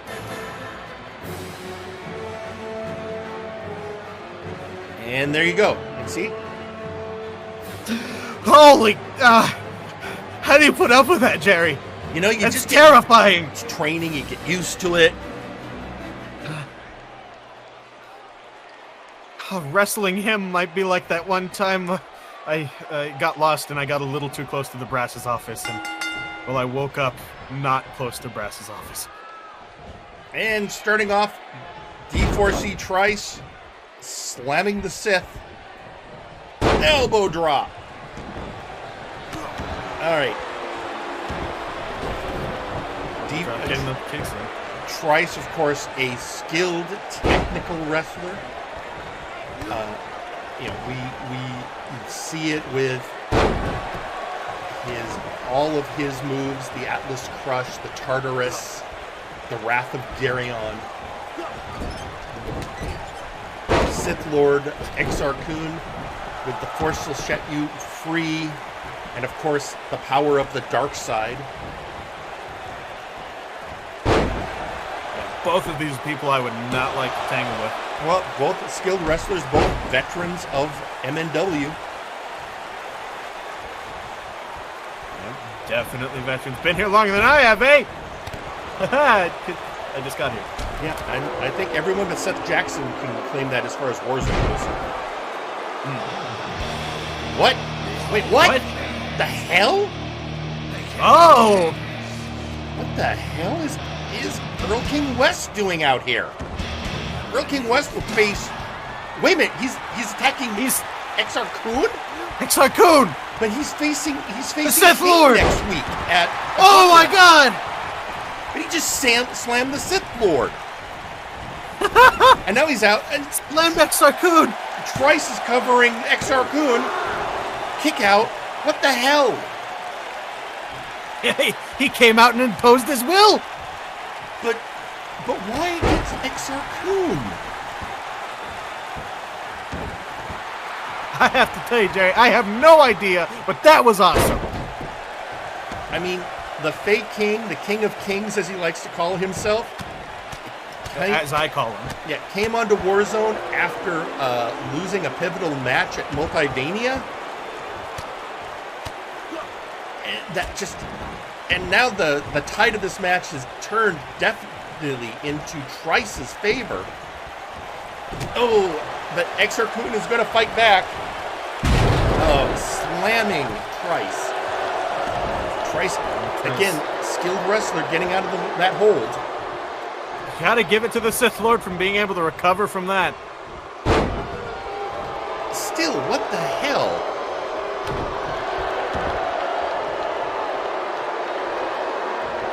It's indeed puzzling. It's not puzzling, it's the power games that are going on here in the ring. Oh, it looks like... Oh no, will the Force set Trice free? He may be freed! Ladies and gentlemen, he may be freed! The Force will set you free, and 1, 2, and a 2 count. Not enough to free him from all that love and tolerance crap. Oh, and now just getting pounded in the ring. I would have expected that to be over, but I think Exar Kun might still be reeling from that attack from the Earl King. Indeed, that must have weakened him somewhat. At least, you know, it might have mitigated some of the negative effects from the Force that, indeed, almost set him free. I don't know what's going to happen, and there it is. Is he going to get it locked in? Tartarus! Tartarus has been locked in! But Exar getting out immediately. Can't tie up a Sith Lord like that. Power of the Force and just his veteran. Yeah, let's take a step back. I don't want him to suck the midi-chlorians out of my face or whatever he does. And hammer strike from Exar Kun. Spinning back fist indeed. And ear clap. I hated getting ear clapped back in the day. My big brother used to do that to me. That's childhood memories, Jerry. Childhood memories. I'm sure. Meanwhile, Exar Kun, roll up out here, and just that. Strength. And I think he caught the edge of that spare announce table. He could have chipped his head, but you know what, that thing he's got on. Not only can he headbutt you and brush your teeth at the same time, but I think that might have mitigated a little bit of that. I mean, I'm not always the fan of guys wearing armor in the ring, but I understand it for protective purposes. Hey, if it works, it works. But there you go. Exar Kun showing with that slam that it's not only the Force that is strong, but it's got some power in him. Not all of it comes from the Force. Ooh! Absolutely planted now.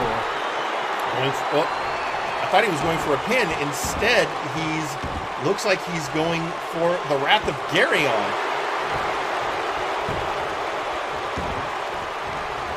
I couldn't quite get that going there. Nope. But he's got Exar in the corner. What's he planning now? Nothing. Drilling in with those right hands. Yeah, nothing sophisticated, but effective. Definitely effective. Now just choking him.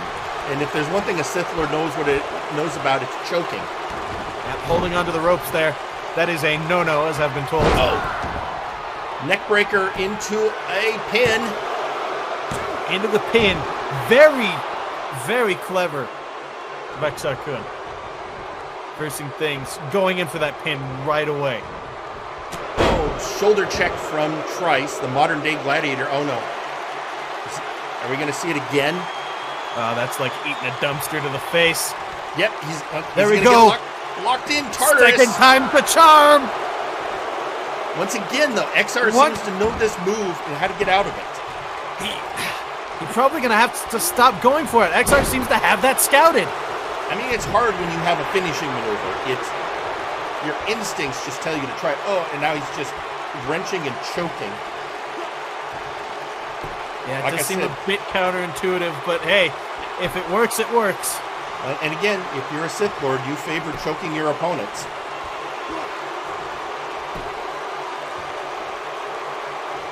I always found that interesting, the idea of all these fierce competitors just sitting down and watching each other's matches. I always wonder what's going through their head when I see folks at the monitor just staring intently. Scouting an opponent can be very important. This is why not knowing who your opponent is before a match can be such a deficit. you don't know who you're facing, much as the Outlaws do not know who they are facing at Apocalypse. But that just makes the match so much more fun. And of course, we will learn in our main event who will face the Wasteland. Oh, never mind. 1, in for the pin. 2, and a kick out. Oh, and a kick out. That was very close. I was going to say, we will learn who will face the Toxic Wastelanders at Apocalypse. Will it be Meme? Will it be Shoot Nation? Either way, that ring's going to smell like Florida and disappointment. Chilling in those right hands again.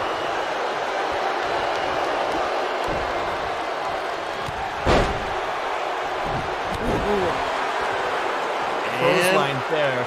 Oh no. Lord. What's he calling for? Oh! He's going for an elbow. That is what he's calling for. And now he's calling for a very fancy elbow. And now a cutter. 2 and 2. Kick out at 2. All right, what's he got planned now? What does the Sith Lord have to do to take down the Gladiator? It's a lot. He's hit him with some pretty hard-hitting moves. What more can he do to take this man down? Whipped into the corner. Exar is setting him up for something. Oh no. Oh boy. It looks like that's one way for the Force to set you free. Ooh.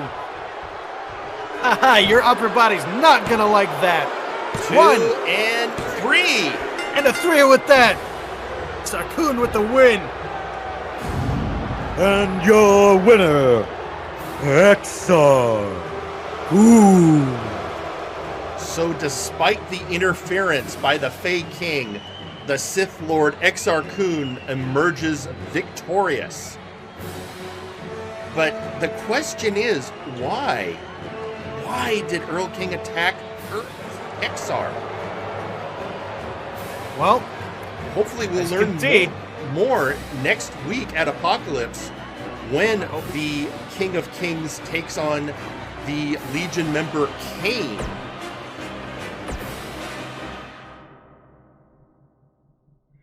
That's going to be fun. Oh, and next week is going to be insane. Well, speaking of next week at Apocalypse, one of the most anticipated matches on that card is going to be Raphael Sampson, one of our veteran wrestlers, a beloved wrestler who everyone is always surprised to hear has never held gold, gets a shot at the Big Oof Championship. So we are now going to go down to the ring in just a few moments and hear from the current Big Oof champion, Mr.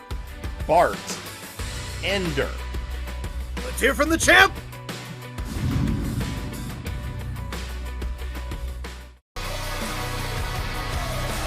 And here he is. This man beat 8 opponents at Multivania to retain his Big Oof championship. He has been a fighting champion. Let's hear what he has to say about facing Raphael.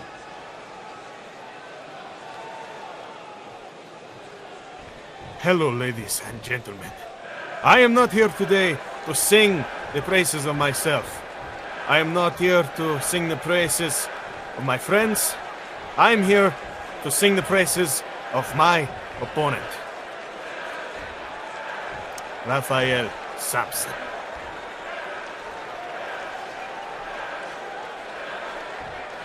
You have never held gold, and that is unfortunate. Not only for yourself, but for the lovely fans. I'm sure they would love to see you with the belt around your waist. So I am glad you're going to take your shot. But I will tell you now, I will uphold both of our honor by giving it away all. By trying my best, by training, by taking it to you like I have never taken it to anyone before. Raphael Sampson, you deserve my best, and that is what I am going to give you.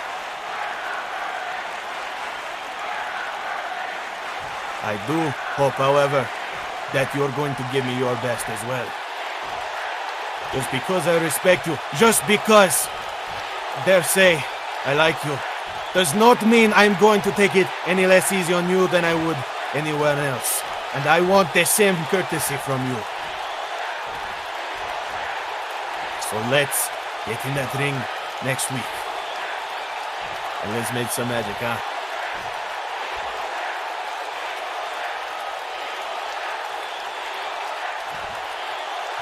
Because if there's one thing I've learned, it's that when you fight an opponent, you respect. Not only is it fun, but it's challenging. And that is something I love. That is something you can only wish for. And that is something I'm excited to get when we get in the ring. Thank you. Good night.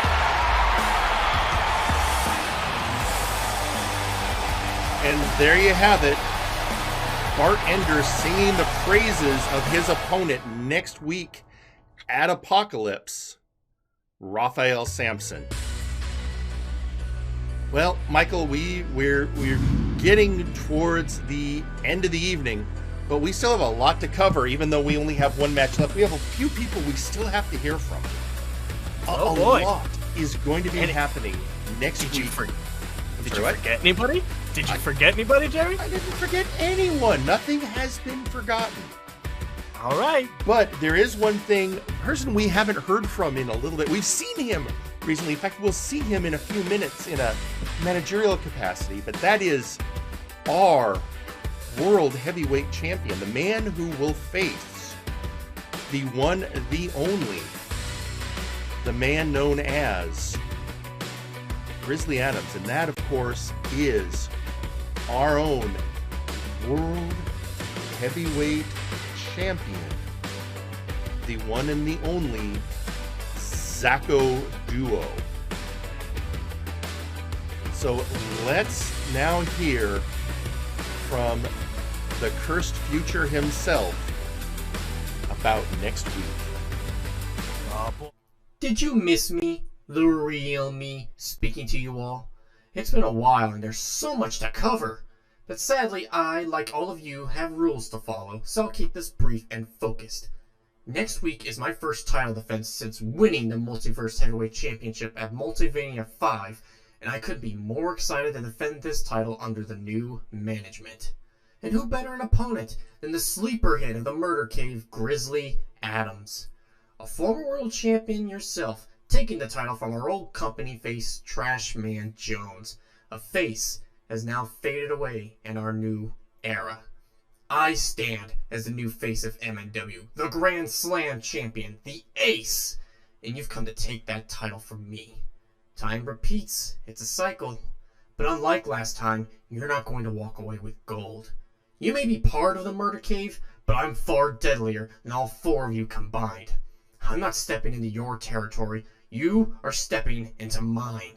And unlike the new blood or the other weak cowards around here, I don't need to threaten the staff or your family to let you know how dangerous I can be. You should have stayed in hibernation, Adams, because after I pin you for the 3 count, I'm going to turn you into the nicest rug possible as a gift for Jerry Aldini's office. Well, that's nice of him.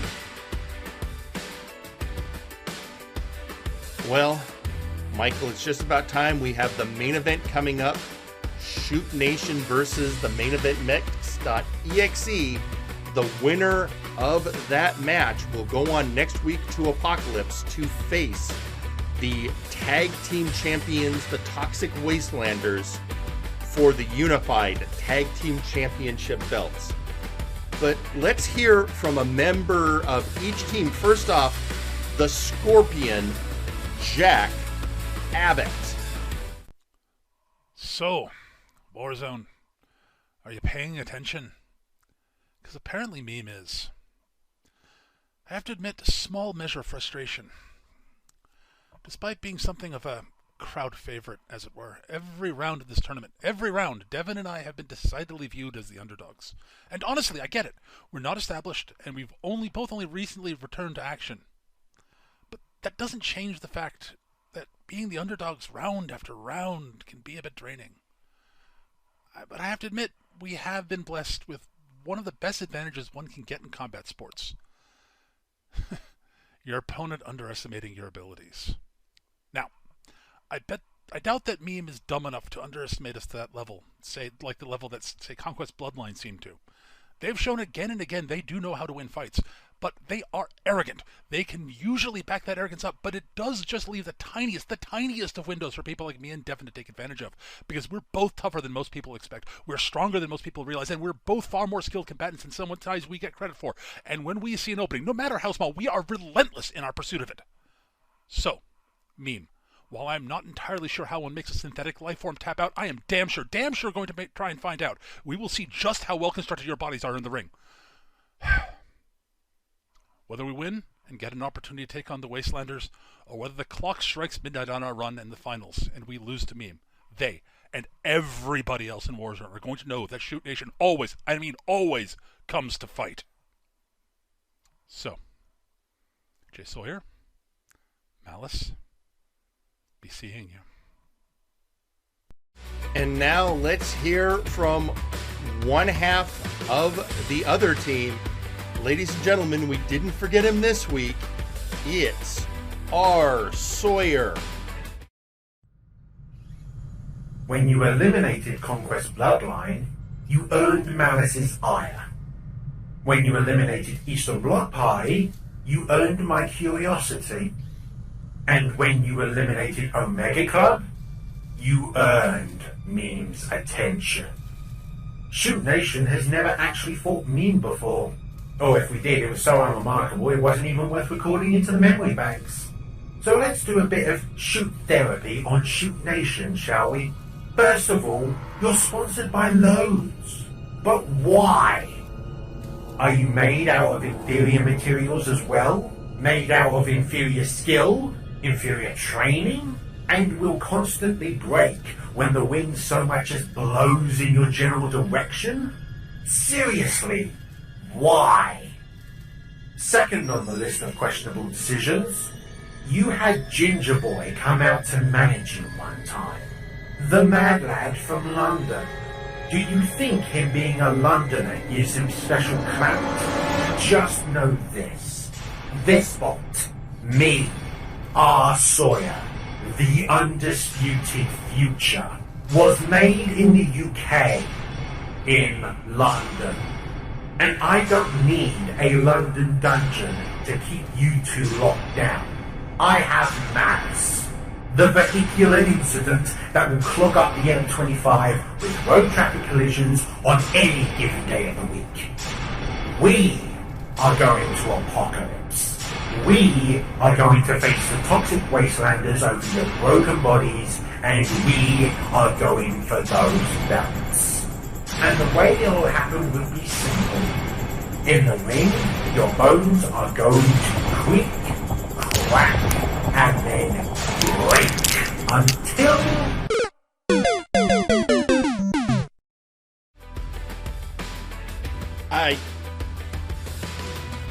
I think R. Sawyer's hyped for this match, Mike. I think he is. But I think Jack Abbott is ready as well. So let's head to ringside for our main event and the finals of the tag team tournament. Shoot time.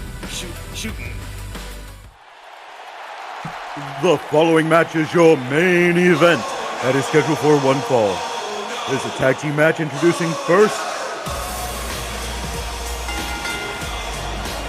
Shoot Nation. Devin and the Scorpion Jack Abbott coming to the ring. These two, as you heard from Abbott earlier, they have been the perpetual underdogs in every match they've had in this tournament. But now they've made it to the finals. They should take better advantage of their corporate sponsor, which is the strangest one I've ever seen, by the way. Because Lowe's just kind of drops things off backstage. I've never really heard from them. But why? But why? And introducing their opponents.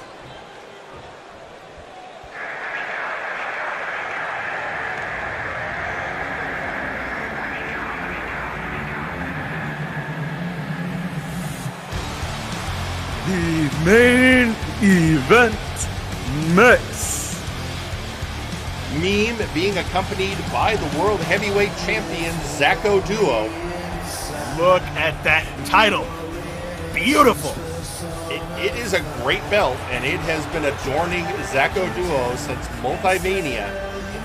And he is determined to keep it, even though he has both Grizzly Adams and the threat of Semjax's briefcase hanging over his head like the sword of Damocles. And he is as confident as that belt is shiny, and his ass, mind you. Yes. Just the shiny. He invites you to fight if you've got a problem with him. So here we have it. R. Sawyer, Malice, Zacko Duo, a very diverse group of bots. You have a Terminator, a Transformer, and a Gundam. Oh, that's what they are. Okay. Which one's the Dalek? You have to go look over his flashbang, I think. Oh, okay.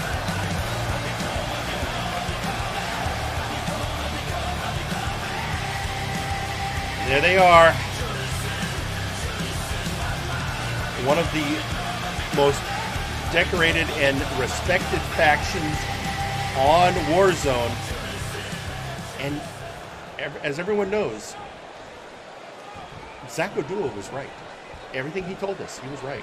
That's correct. You think he'd sign my toaster? You asked him. I'll do it. I'll do that for sure. But Shoot Nation starting off right away, trying to get an early advantage. They know they cannot sleep on the mechs. This is the hardest foe they've fought yet.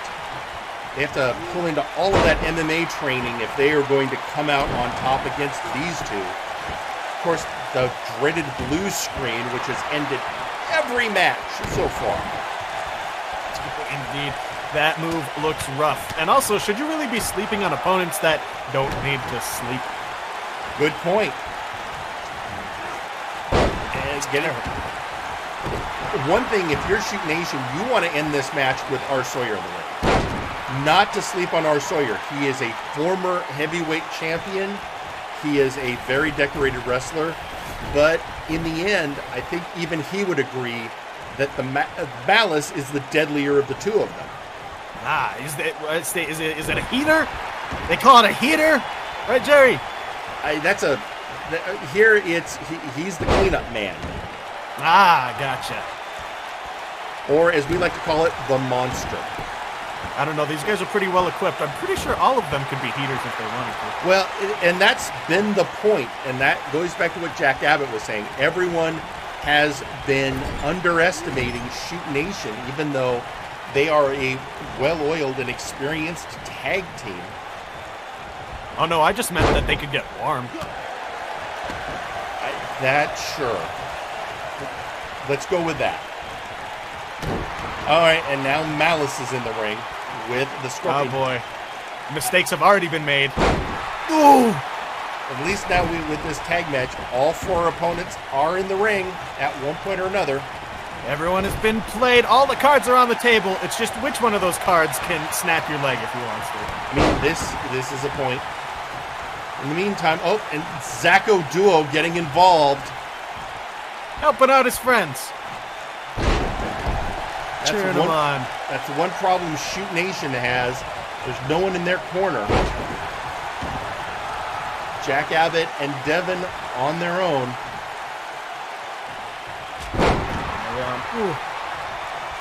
Still getting up some good offense on Meme.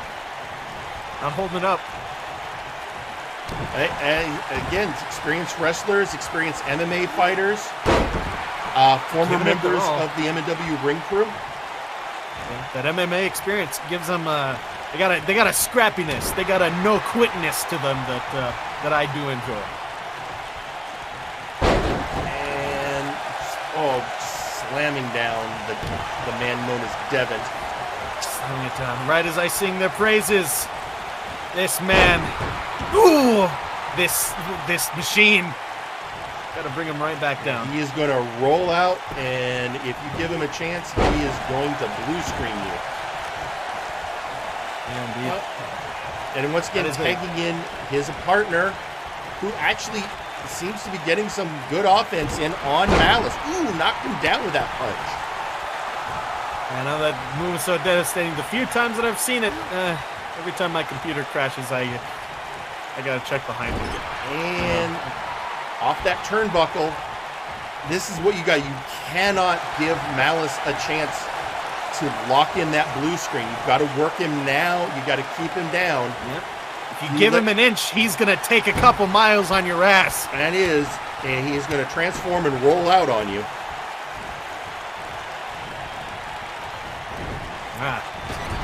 And be rolled out on him. Uppercut in the corner. European uppercut. Abbott's down. Learned that one. Ooh! Oh, did you see the timing of that? Oh! I mean, and his head right on the chair. Oh, Zaka, you evil genius. I mean, these bots are, I'm going to say it, a well-oiled machine. That was calculated, that was computated, and that was executed. Though, taking advantage of the teamwork here. Shoot Nation is also an experienced team. They've trained well. They are set, and the ref just finally noticed the chair. Just noticed the chair. They knew the exact moment to tag out. Got into some dicey territory, and they got him out of there. And what is Devin doing? Ooh! He's planting the machine on his head is what he's doing. But belly to belly from Malice. Oh, it's like trying to squat an IBM server that they left in the building since the 90s. Using his knees to get out of that hold. The experience of Devin. What a driver. That is a pile driver from hell. Returning the favor. More of the weight of a modern server. But he's got it locked on. It's blue screen. It's blue screen. He's crashing. Hard time's not working. But he's eating those hits. Timely assist by the Scorpion. Scorpion loosening him up just enough so he can get those hits in and get out of that blue screen. That is how you're going to try and survive a match like this. If that was a singles match, you cannot just let Malice get the blue screen and not do something about it. But now Sawyer is back in the ring, and this is a real opportunity for Devin. You've got this organic, flowing wrestling spaghetti versus this calm, cold, collected, computerized concoction.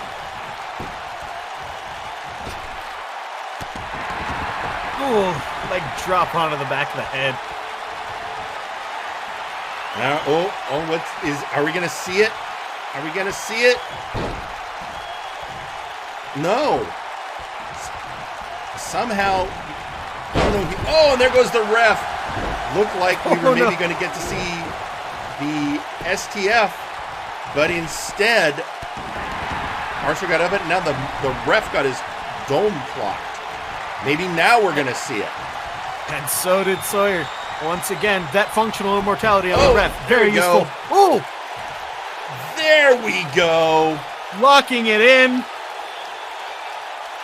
Is this going to be as potent as the my God! Of the past? And it has! It has!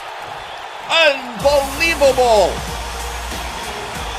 Servo's locking up. And the new #1 tag team contenders, Shoot Nation! He locked up those servos, he burnt out those motors, and he got the win!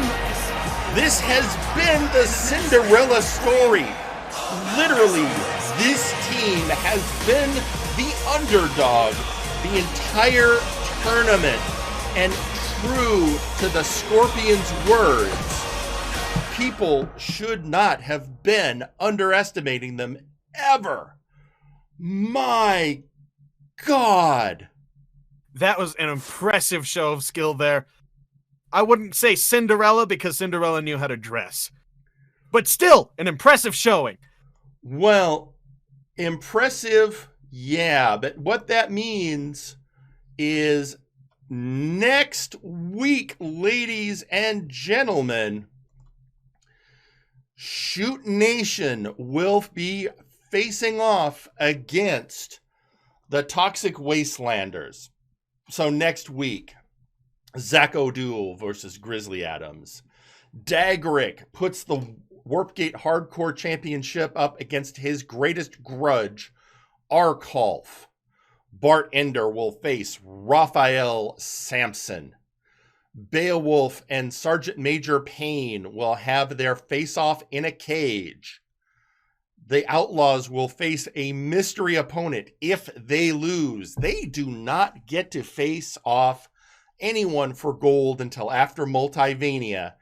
And the Lady Boots versus Sir Unklydunk for the Nexus Titan Championship. Also, Kane versus Earl King Wes.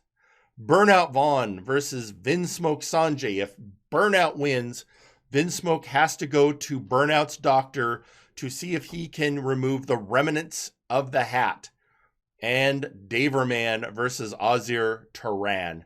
A match called out. Ozir wants to prove he is better than everyone. Daverman wants to nip that villainy in the bud. So, Michael, any parting thoughts as we are near the end of our time slot? Well, this has been amazing, Jerry, and I'm pretty speechless. That this upcoming show, this is all very exciting. I have to say, thank you for having me, Jerry. Thank you for giving a little old journalist like me his time in the sun. All right, well, for Michael Montoya, I am Jerry Aldini. Ladies and gentlemen, we will see you next week for Apocalypse at 12 p.m. Pacific time. Good night, everyone. Don't be late. Viewers, hear the roar of Sasquatch Wing.